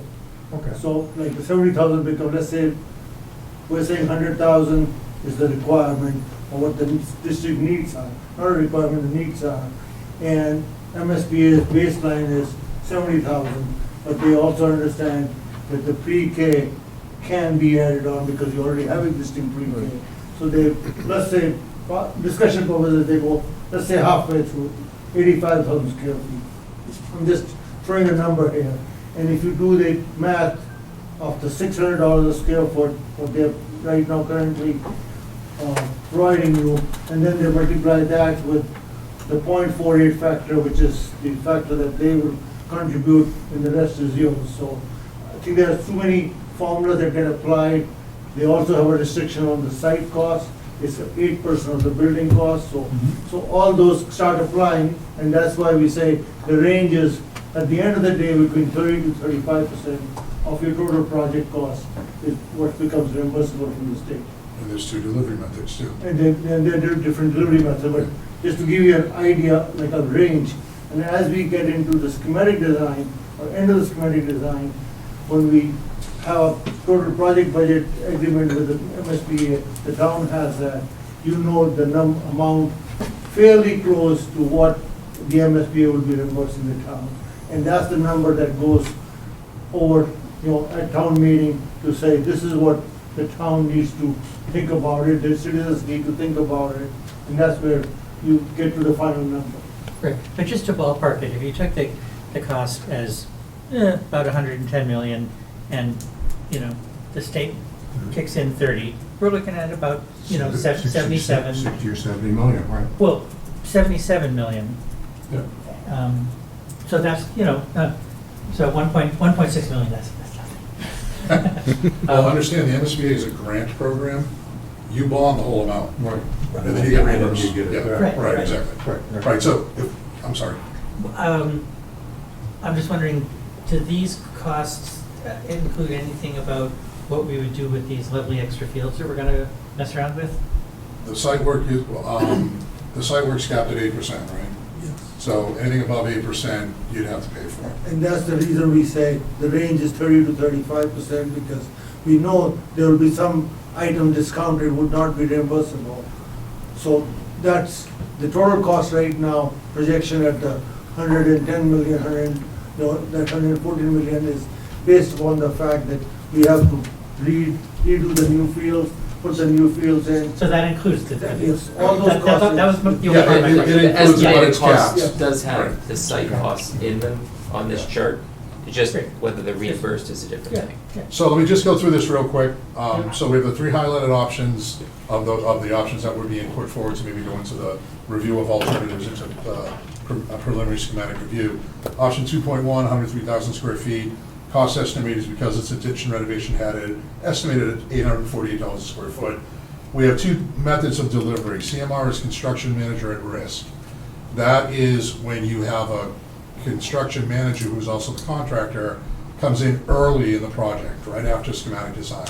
They get involved with you during the rest of the design, bidding, everything, and they may identify anything that potentially could be extra costs in the building going forward.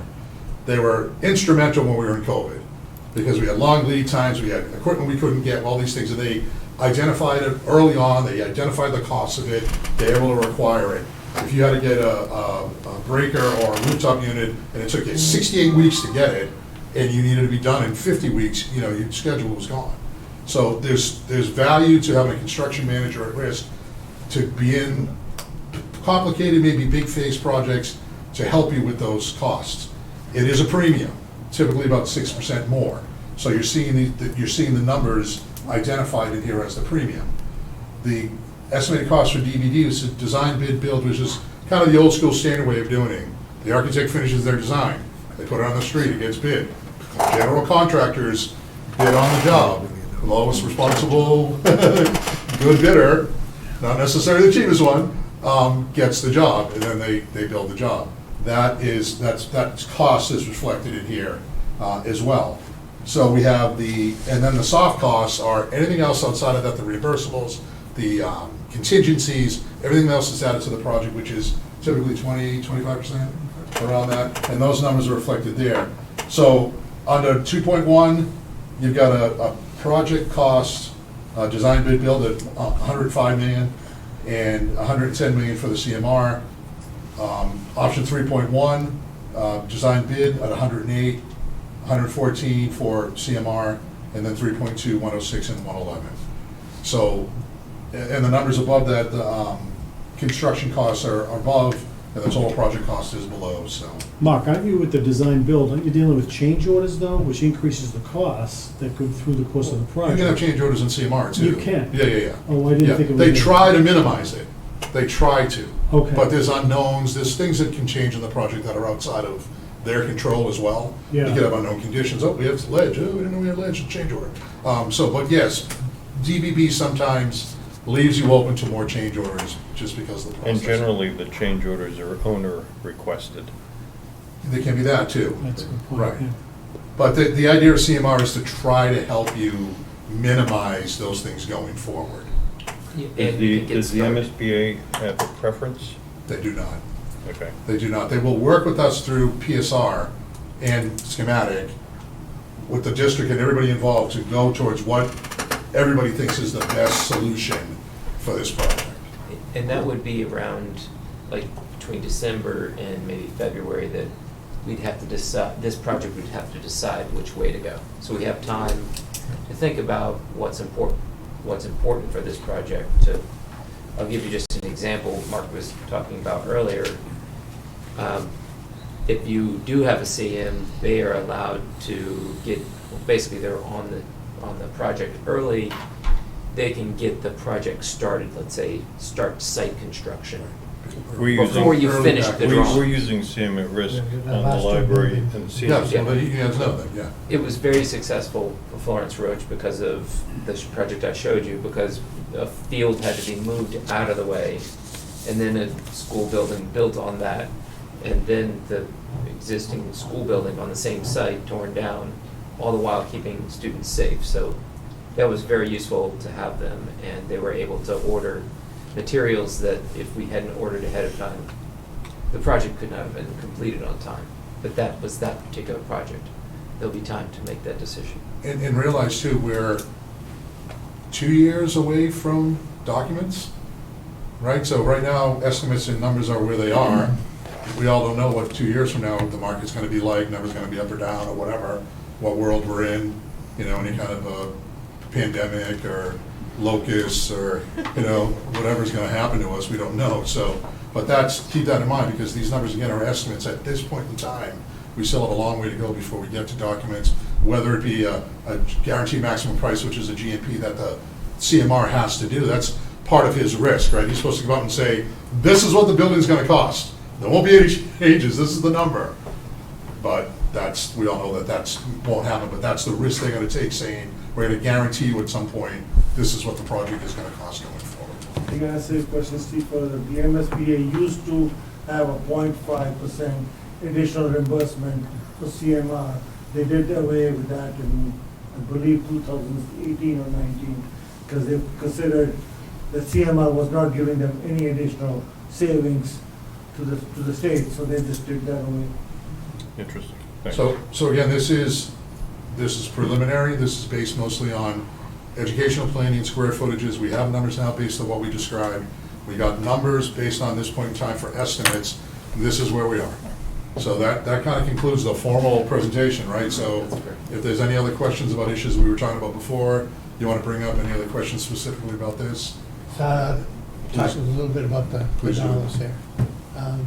I talked with Mark a little before this, so totally understand these are estimates right now. Right. We're at the very early stages of this.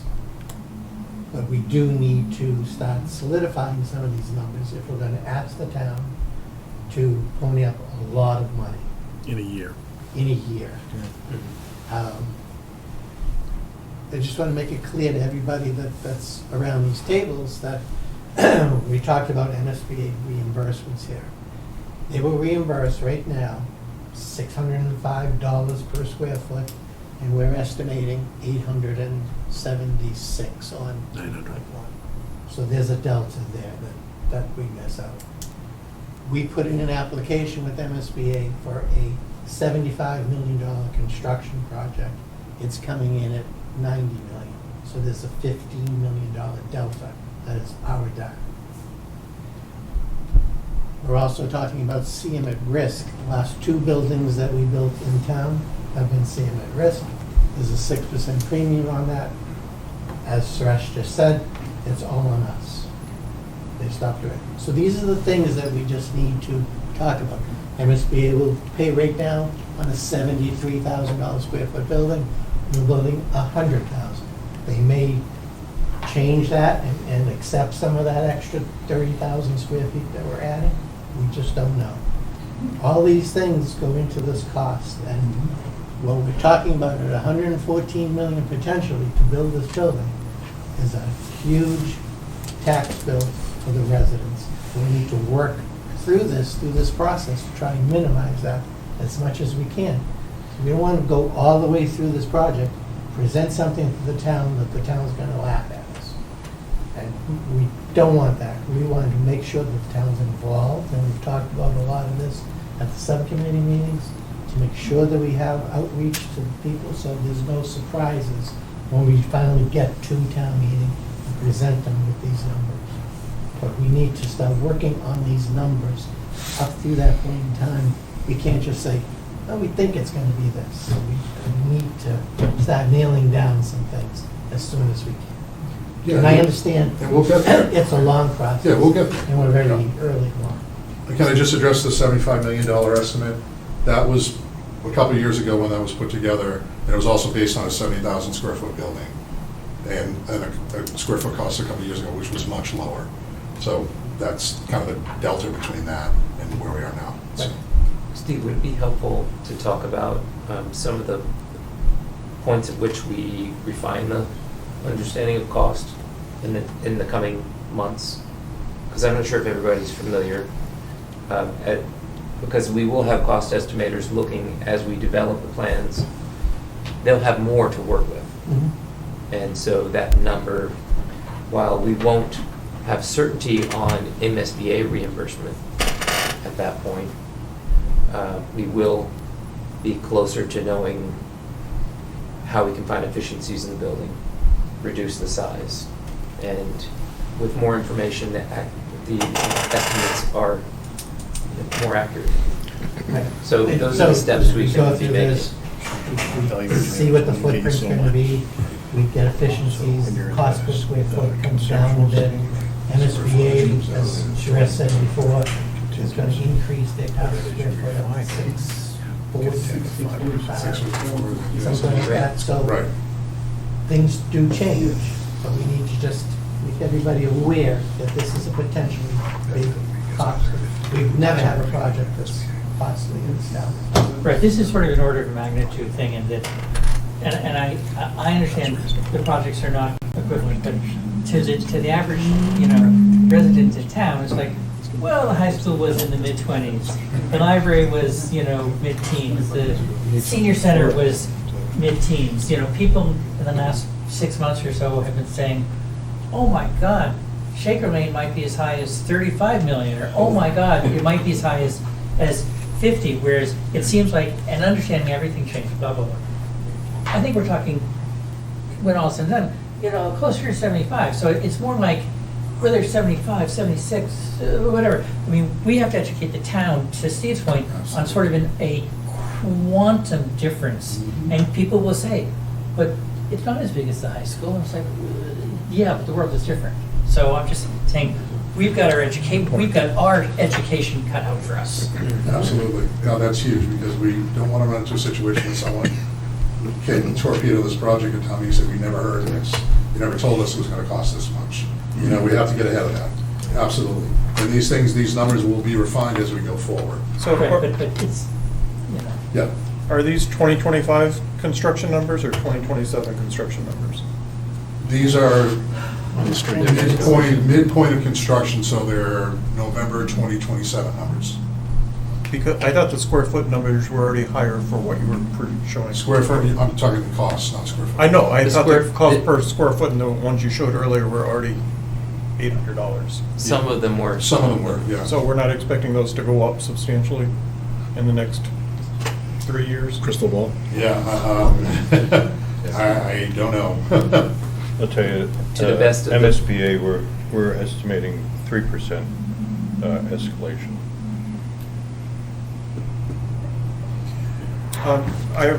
So we present 3 options to MSBA and they pick one? Or No. can you No, explain that again? So the next steps, and that's a great segue, thank you. If anybody doesn't have any other questions, we can talk about next steps. So we're submitting the preliminary design program a week from Friday. That includes these 3 options. These are the options that were vetted, these are the options that the subcommittee is charged by the committee to go ahead and do all the work that these guys talked about earlier. These 3 options now get more detailed. Between now and I believe it's November or so, we have another 4 months or so to get more detail on these 3 options. We work with the MSBA in conjunction with the district and us. There's a facilities subcommittee that we also meet with. We vet all these numbers out. We talk about what could be the most equitable and educational and cost in their mind for the town of Littleton. Once that's decided, whatever option that is, that's the one that goes into the next module, which is for module 4, schematic design. That's what in February of 25, the board of directors of the MSBA will vote on to allow us to go into the next step. So there's a lot of work to do between now and November to get these things more detailed and toned up, working in conjunction with the MSBA to give one project to go forward. I thought when we submitted the 3 projects, we had to submit one of them as No. a different site. Oh, Well, we did. We reviewed 6 of them. We And one of them was a reviewed it, but different then we site. have to submit. No, you don't have to submit it, no. Construction. No, you just have to show that you just have to show the MBTA that you looked at an option site, an option. And all of this information you're seeing here, plus all the other stuff we pulled together for the PEP is all going to the MSBA. Everything that we've done from the beginning, every meeting, all the presentations, so they see the direction of how everything got to a certain point. And when do you expect to go to town meeting? October 25. So is it true that after we submit the PDP and the MSBA reviews it, at that point, we'll have a pretty good idea whether or not the MSBA is going to approve this added square footage as reimbursable? How much of it? So Correct. that's within, what, Correct. 5 weeks from now, maybe? Yeah. So that's soon. Yeah, we submit on the 30th, they have 21 business days to review the PDP, then they send us their comments, then we have 14 business days to respond to their comments. A lot of that will start becoming clear, but then we work with them on these 3 options for a preferred schematic. We work with them to see which one of these should be the one that we push forward. Yes, ma'am? So you've already put out a survey. Do you have a set recommended structure for a community outreach of any sort? Or is that up to us completely? I mean, We would like to work together with you to do that. We've got the website started, we got the video that came out. We've always talked about maybe, the meeting started with the carnival or something that's coming out Labor Day weekend. Maybe it might be an idea to get something out there to present to the people that are there, just some board saying, hey, the potential new Shaker Lane. But yeah, any suggestions that are made that we can outreach, any groups that we can be in front of, any other groups that we should talk to, please let us know. Presentation at Fall Town Meeting as well. Absolutely. Yeah. So it could be an update from Steve to the, at the fall town meeting. And we'll be there with you, so. Yeah, and we'll have some good updated information at that point, absolutely. Yeah. So in about 5 weeks' time, we'll have a pretty clear estimate of what Littleton's contribution is on this total price tag. No. We'll know what yet. square footage the Square footage is MSBA approved by will the- reimburse. Sure. Yeah, so that's one little puzzle piece of the cost. But it will They're have gonna- more they're gonna- information. I had a point of clarification. So they're gonna reimburse us, was it 46 or 48% of the approved square footage? I thought there was a calculation. There's a calculation, correct, And that- based on their number, that which might number go up is- with a formula that if it's 48%, it's 0.48 to the 600, whatever number that they reimburse you. So that not was the my number- question. Yeah. They only reimburse up to a certain cost per square foot. Eligible, what they call eligible, And what we're eligible finding- reimbursables. and what we're Right. estimating for the bid is, we could be $200 north per square foot. Right, but they may come back with that 103,000 square feet, and you have 30,000 square foot delta, and they may say 25,000 of that is eligible. Only up to. No, well, but they may say, Up to they may say, 60. It's always Up to for- right, up to that limit, Yeah. but they may reimburse it to that level at least, so. Right. Those are all the little puzzle pieces. as they Yeah. say. it's- Justin, it's kind of like circuit breaker, right, where they only reimburse a certain percentage. Steve, I don't want to, I kind of do want to be on the spot. If we're talking $75 million, I think it'd be important for us to kind of do the math like we typically do with a big project and try to find out if $75 million is the number we're kind of noodling around, what the dollar amount per thousand would be, or what a $600,000 residence can expect. Oh, yeah, Like, well before you go to what's- town how meeting. does it look on your tax Yeah, bill? well before you go to town meeting. Yeah, I absolutely, already pulled that but I out. mean, that's Yeah, what we need gotta to get start That's, tightening on, No question. sharpening our pencil, and that's, to your point earlier, yeah. but maybe we tell people in town all this other stuff first. Yes. I Yeah, mean- look at what this school cost, and look what that school cost. But this is You know, why we need it, Yeah. this is where all the work that's been done to look at things, not just, hi. So I'm not saying we need to broadcast that right now. Yeah. We, select board, FinCom, we need to be starting to strategize. Yeah, yeah. Right. And, Yeah, I agree, like, set up the need for the school first before you start talking about the money. yeah. Absolutely. Yeah. And you guys did that in the statement of interest. You put in there the building issues and the building deficiencies are the first 2 pages of the statement of interest. And that's why you got accepted, because they saw the need. and they're a need-based grant, authority. So I think that's a great approach to take with the community too, like get them Absolutely. at their hearts Yeah. first and then their heads. So I'll just. Never at their wallet. I'll just say it, I'm not in favor of going forward with these three options, and I would throw out, pick either the upper field or the lower field and continue on Whitcomb. Whitcomb, the upper and lower field are too similar, right? You're basically redesigning the same thing twice. Let's pick three things that are different and take them forward. We might decide when we go forward that Whitcomb Field isn't the right answer, but we threw out a lot of questions today of things that we've considered, that could be considered with Whitcomb Field, that maybe make it more viable. I'd much rather keep it in and take out the upper or lower, because they're effectively the same thing. But that would require that we ignore the survey results from all the stakeholders. Well, I didn't see anything in the survey results that said that the. Or the building committee. I mean, that's the only purpose of the That building would be committee. jumping over a lot. Well, I'm not 2 saying years worth we're- of, 3 years worth of work. I'm not saying that we're anointing Whitcomb Field. I'm saying it should be still considered. I think it was pretty compelling. I think initially the big, one of the major draws to consolidating the campuses was the tie-in for the sewer. Yep. I don't think that's. In my mind anyways, right? And we heard tonight that unfortunately the brand new sewer that's not even done yet couldn't. Doesn't have capacity. I'm not certain that is. Well, that I like to I've vet had a that conversation because with Nick, and if- he's told me a different Because answer if to that. that is the case, it's all an then ish. it is a viable site because we have town sewer, there's other municipal buildings right in that close proximity. You cannot connect to town sewer though. Why That's not? not what we're. Because it has been designed to a certain capacity, and that capacity, we're there. We can't, just because we're near it doesn't mean you can add to it.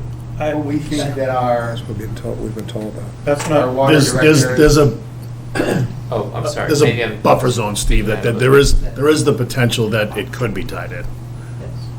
Where we are right now, submitting the PDP on Friday, is with these three options. If you tell us, the school building committee tells us that we have to look at Whitcomb Field as one of the options, then we have to change the PDP, which is going in a week from Friday. But I can tell you that I went into this, I'm on the subcommittee for the design Building also. committee. And I went into that 100% certain that I wanted Whitcomb as the choice. Yeah, I think And most of us did. we had a very good discussion at that subcommittee meeting, and I listened to what Michelle said, and I listened to what Kelly said, and I definitely listened to what Mary Lee was telling us. And I came out of there 100% turned around. It came out as my lowest score when we ranked them. Interesting. I'm not saying it's the one we necessarily go forward with, but I'm saying that there's not enough difference between the upper and the lower field to develop both of those. If you're developing three, We're not developing both of those, we're gonna develop one of the three. you're So they have to developing be all three similar of them in for new the next. construction. They have to be similar in new construction on the same site. And one's in Ad Reno and one's new construction, just in different locations. So we submit this PDP, we're gonna work with the MSBA to the end of November, and one of these is gonna be developed. Yes. So if we turn around now and say we wanna put Whitcomb Field there, I think we have to relook at our schedule. I mean, I don't know if that can happen. Not only the schedule, but the.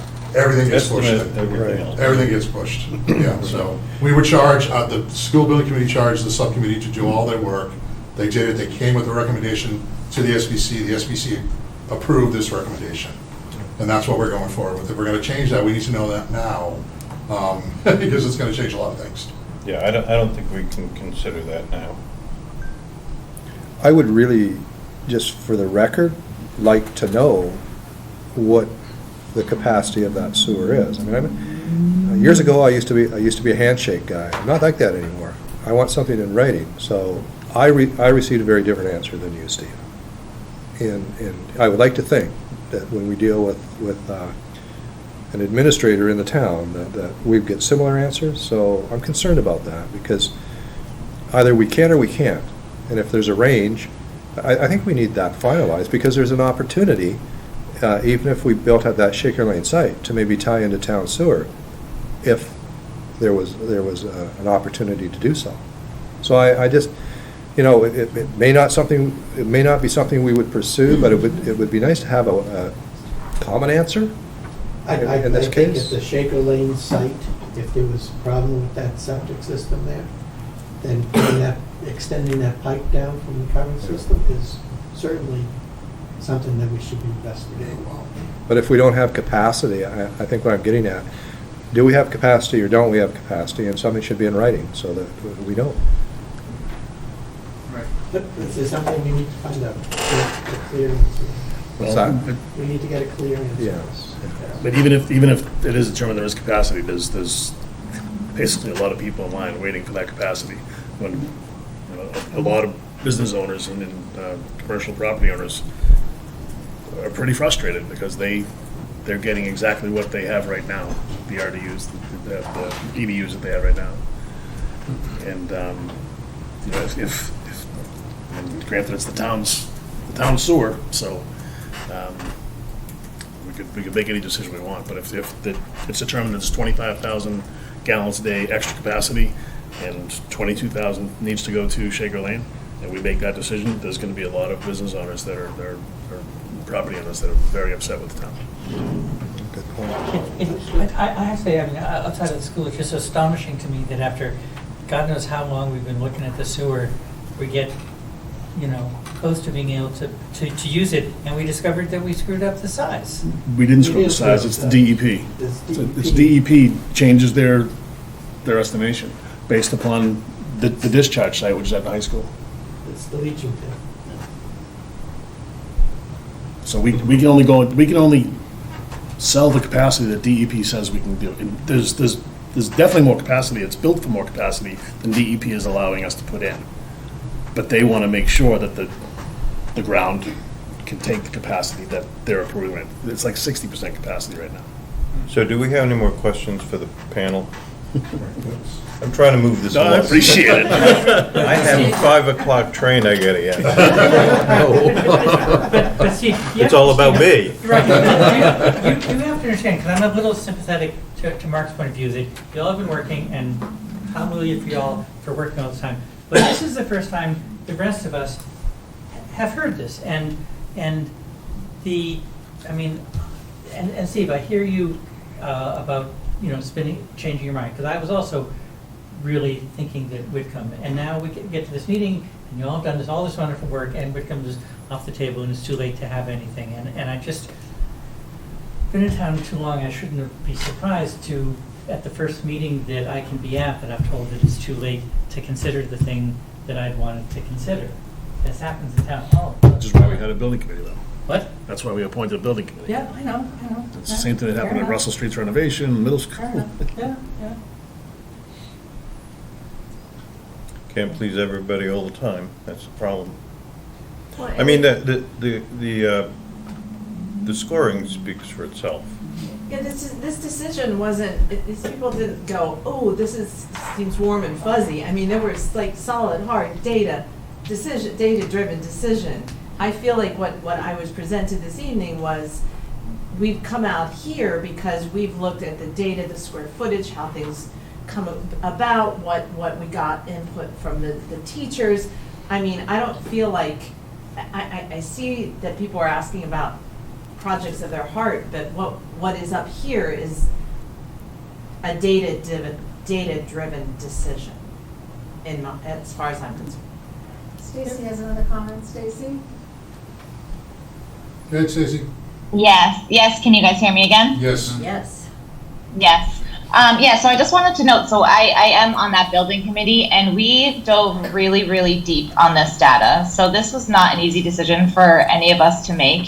And Turner & Townsend were able to really present it to us in a very analytical way so that we were able to see some really objective points of view and the pros and cons for Whitcomb. As much as I know there's a really big push for it, and we could reorganize that entire campus in a million different ways, it still just doesn't align with our main project goals for safety. It also doesn't align much with our town's master plan because of the sewage, the question in whether our sewage can be, whether the new sewer system can even handle it. But also some other master plan goals that we have, which were the MassDOT Safe Routes to School program, having all of the students in that one area. We still don't even have access, a safe route to that area for the students that are already there. That was another part of the master plan that we wanted to work on. And then I think another one is Wickham, another one of the master plan topics that Wickham just doesn't align with is there's absolutely no nature education or educational programming in the town, which was another huge point of the master plan, was linking our public school system to the conservation areas that we have in town. And if we use that entire campus for buildings and for fields, there is absolutely zero nature education opportunities for the students, which I believe is also a huge part of the educational master plan that the staff had just come up with. So I just wanted to note this wasn't a light decision that we made, and we were selected to go through all of this information and present to you kind of what we came up with. And Wickham really just it didn't stand out to us as even a viable option to have that one campus host all of the schools there. Fair. Thank you, Stacy. I don't know, Chuck, to your point earlier, like, tonight's presentation was wonderful, it's exciting. Michelle, thank you for all the work that was done to put into the plan. Who wouldn't want what we saw tonight? Sure. But I'm just wondering, we need the money to pay for this. And I'm just wondering what the next steps are. Like, everybody's here tonight, finance committee's here, school committee, select board, CNBC. When can we all get together to try to figure out what we think Littleton's share of this might be, and what the strategy is going to be, how we're going to raise the funds to do this, and what the ask is going to be for the taxpayer? Because we don't want to get laughed at. We don't want to take this to the finish line, go to town meeting, and everyone say, you guys are crazy. So I think it's really important that we get financial, like I have a feeling we're financial, like we're behind the 8 ball here financially in terms of trying to figure out what to pay for this. I have a question on this too, which is, go ahead, Steve. So the estimates that we had, that we originally got and Okay, can I ask, actually had, do we need the team anymore? If we're gonna be talking about finance. We want. I don't think we need them. They might want to stick around. You don't need this.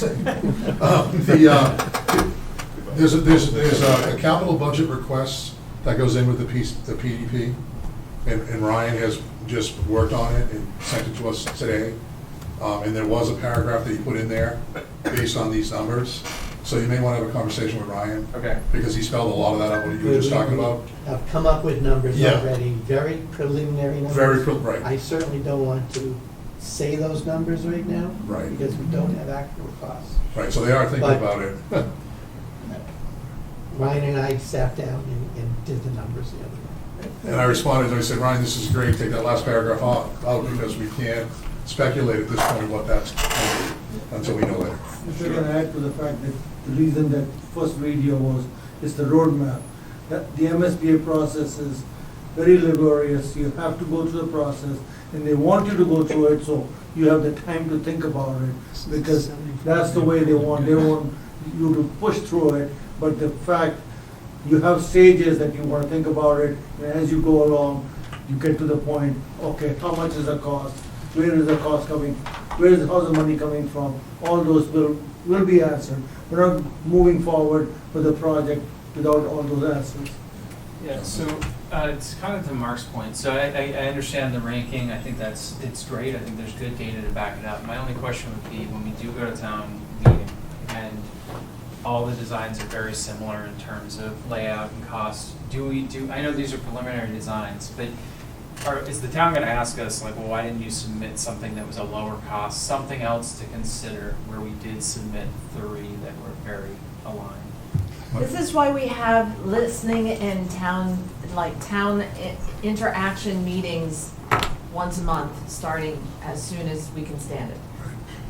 Like, Excuse me, no. Yeah.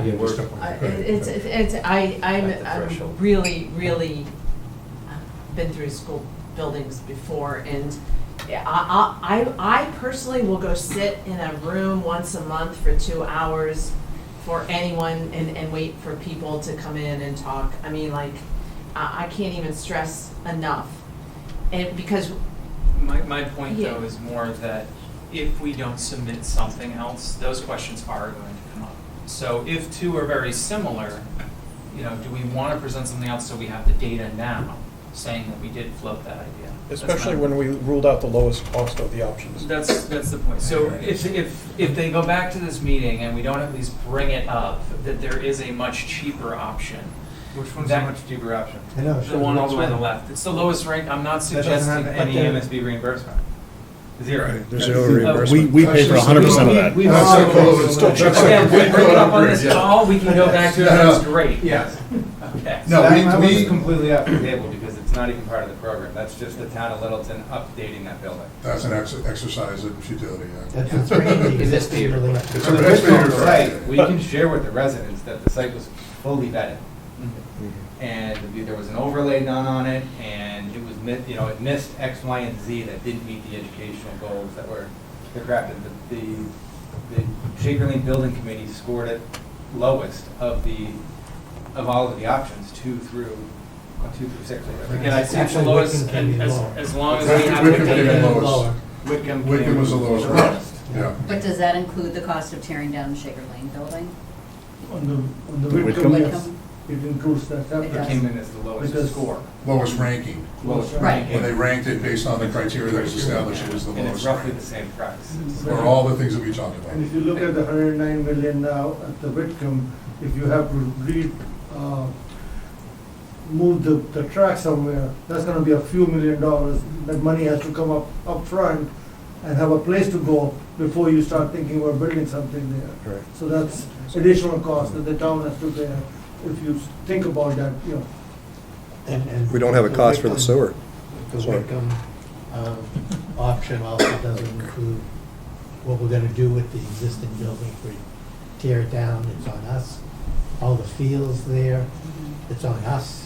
Whereas right now, if we build at the Shaker Lane site, we can get at least some reimbursement on redoing those. So I think any question that comes out from any concerned citizen, which could happen at any point in time, I think the information is there of the process that we went through. And I think it's much clearer with the 0%. I didn't see that the line stopped there. 0% reimbursement, I think that. Right, but I'm just the saying, if others are all- even more questions come up about other places, why didn't you look here? We were given a list of 62 sites in the town to look at. And these guys went through every single one of them and had a bunch of questions, and we went back and forth on them, and they were all ruled out. And then Whitcomb Field came to us a little bit later in the process. We started going ahead with the development of on-site addition, renovation, or new construction. And then Whitcomb Field was brought up, so then we went through the process of going through Whitcomb Field. So the criteria was set up, it was voted on, it was ranked, and this is where we are. We're going forward with these 3 options, and then one of these options is gonna go forward to be developed as a project. And 115 million maybe, the high point at this point right now, 114. Those numbers probably will change, but that's, one of these options is gonna go forward. And it's gonna be fully developed through schematic design. A year from now, we'll have the set numbers of what it's gonna cost to reimburse of the town and what it'll cost the people, for bonding this project and what it's gonna affect for their taxes, so. My experience, having been going through 3 MSBA projects in this town, is each gate you go through, you have less and less and less flexibility on what you Narrow have scale. to do. It's a very steep funnel, and you can't go back. So I think, if you think the outreach groups are gonna do a whole lot other than communicate what's happening, then then you're gonna run afoul of MSBA. So I think it's really critical to bring the message forward in that light, because, once you get through November, you're putting ink to paper, right? Exactly. Yes, it's So the train is moving. just realize that. I mean, it's all well and good to sit here and think about all the wonderful things we can do, but that's dealing with the MSBA That's exactly what it is. It's just more and more and more restrictive upon it as you go through it. Okay. So there's a question on the reimbursement. I think what we saw was a requirement of branch area of 103,000, something like that. But let's say the MSBA comes back and says that, hey, they're gonna reimburse for 80,000. In that case, would we be able to actually reduce our requirements? Let's say magically we can reduce our own requirements. Would they still stick to 80,000, or would they review again to kind of come back with a new number? That's something that's gonna be worked on, these alternatives with them going forward. Once they give you the 80,000 square feet, that's what they will stick to. So even though if we come down, they will stick to the same number? Because, but again, you're not taking away from the core programs that the MSBA requires. Sure, So you have to. We're not going to go down, but let's say instead of 103, if we come down to 90, Right.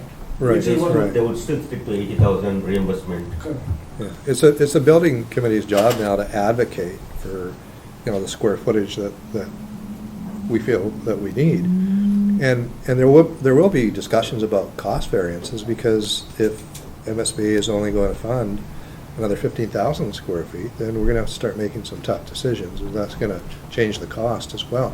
I do want to point out that, and please correct me if I'm wrong, Whitcomb Field does not contain any cost for sewer with what you have in front of us. It's going to have to hook up to a sewer somewhere, or we're going to have to put a sewer in if we No, I choose. think it was, I don't think it was sewer cost. Pardon? It was, no, I think you're correct, it's Yeah. not sewer. So that cost. kind It was of, septic. I think we need to know that and understand that, because that would be a significant amount of money if we weren't able to connect to town sewer, which I'm assuming we can't, unless I hear otherwise. So. There was a lot of data shared about some other towns that had similar sized projects. Can we just get the enrollment data from those schools as Sure. well, just so we can run? It's on there. Like we can It's on run there, yeah. cost Can per you share the student. slide deck with Oh, you us? have it, yeah. Like I'm Absolutely. interested in square footage per student and cost per student, yeah. just to see what other towns are doing. We'll give you the link to the MSB, it has it for the whole state under elementary, high school, middle school, they have it all. So it's in the Like this For the one last has- like has no- 15 years, so Yeah. it's interesting to, because Also make sure that everybody here has a copy of this Absolutely. presentation. Yes. We talked about solar panels and things like that. Are those included in this cost estimate? There's a minimum requirement for the projects to meet LEED Silver now. It used to be LEED Is that? does that- certified, thank you. Yes. But that discussion needs to happen. Depending on the level of efficiency, the level of net zero ready and or net zero all electric building, solar panels, geothermal, all those conversations will come, but I don't think the numbers are Well, included. at a bare minimum, the project will be required to be solar ready, which means that all the Yeah, that- conduit and everything, the structure for it Yep. is in place. So these numbers do reflect solar ready, plus I think an allowance. And does Yeah. MSBA require fossil fuel-free buildings yet? Not The yet. energy code has pretty much eliminated the ability to use fossil fuels and still meet the code. they're making. And we don't know what the extra cost would be for a net zero building? Not at this time. But if that's something that the committee, if that's what they would like to engage, we can certainly do that. And I think to your point, that would be, Shaker Lane probably provides you more options for that, because you got more land, to Wells. look into that compared to Whitcomb, for that matter.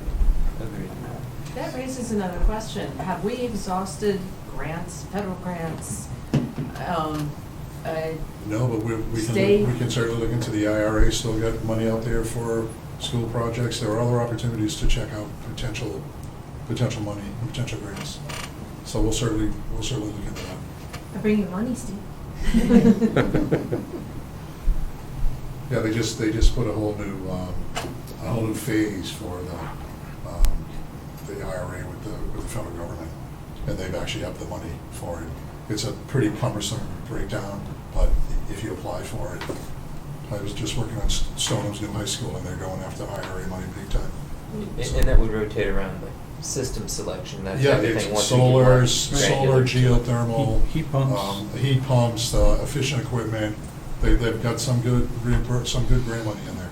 So like the New Bedford project I'm working on, for the $120 million roughly project, total project cost, the money coming from all the grants is almost about $6 million that will be coming to the city.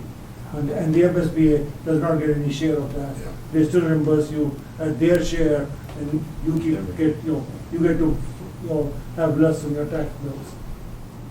Can I ask a question about this slide? Sure.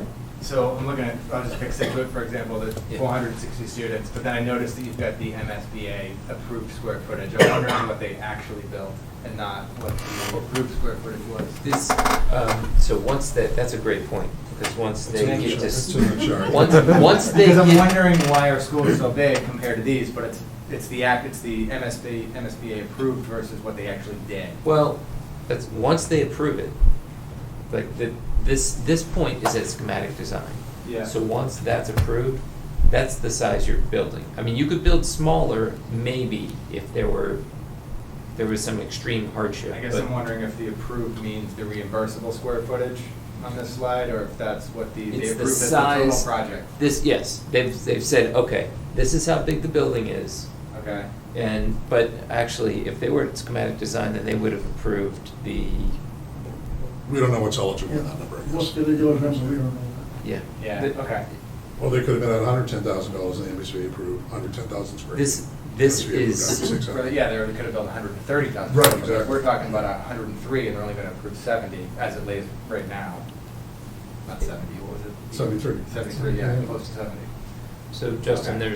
this is 5 rows of like 60 rows on the chart. Yeah. So there's a lot of information, we'll get you that and you can, I'm really interested in that square footage per student and the cost per student, so that we can, as we tell the story, we're like, hey, look, this is the norm. This is what everyone's doing. Or we find out, geez, this isn't the norm. We should revisit our plan pretty quickly.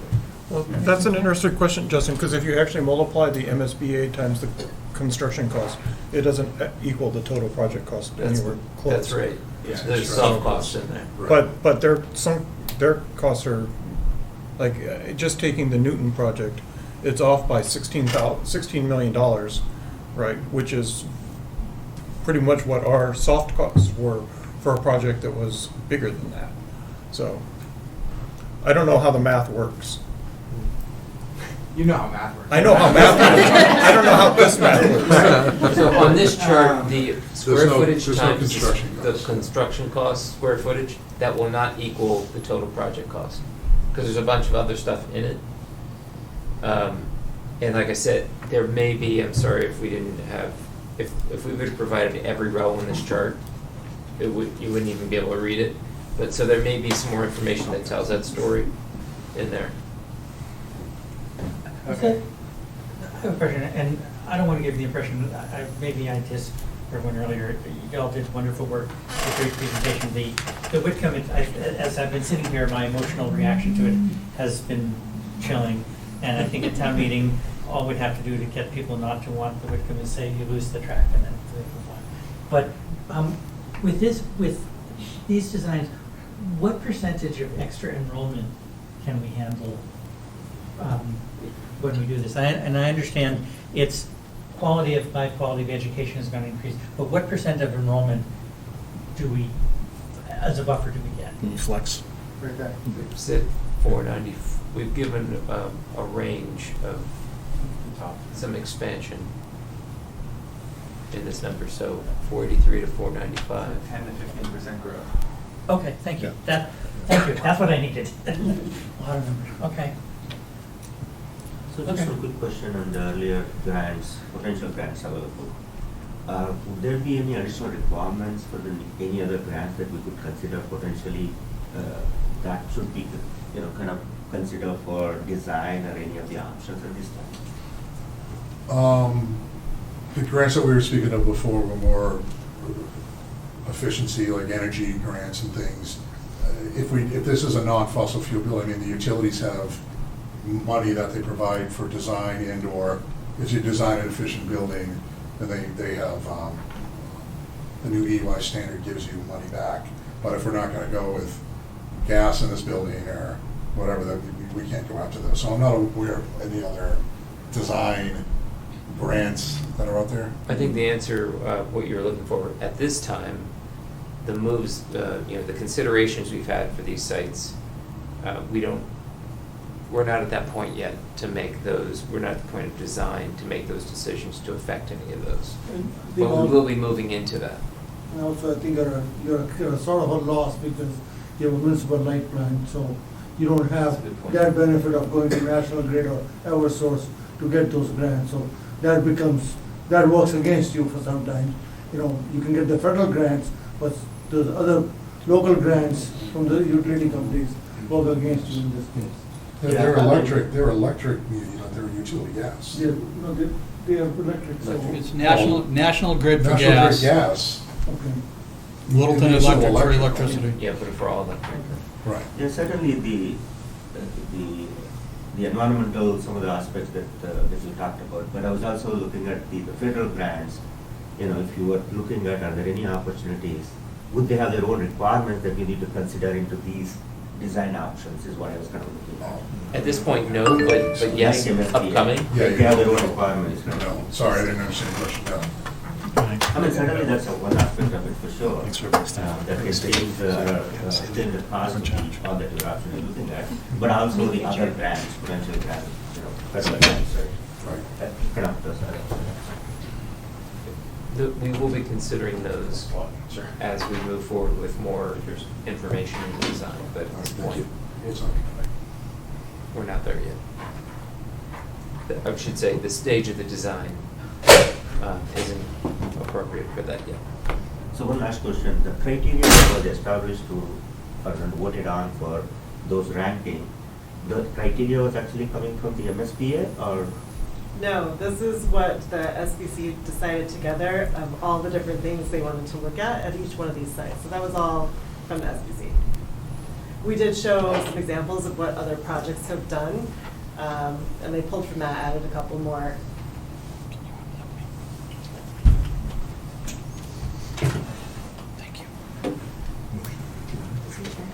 Okay. Are we good? No other questions? Thank you all so very much for your time. We should do this again more often. We should do this again, but probably sometime when we get through the next stage of the PSR, we'll have more concrete numbers for people to talk to. So maybe October, November timeframe, we'll have another joint meeting. You're gonna arrange that with Steve and Ryan, right? Yeah. I mean, we're going to continue with our SBC meetings and our subcommittee meetings, once or twice a month between now and November. But I think when we get to a certain point, it would be great to share it all with everybody again. And you'll have all our contact information, I think, from this. If there's any questions that we can answer, feel free to reach out to us, and we'll provide you whatever information we can. Thank you. Yeah, Thanks, everyone. Yes, I think we should use our school committee tradition. Thank you very much. Motion adjourned. Second. All in favor? Aye. Aye, all of us.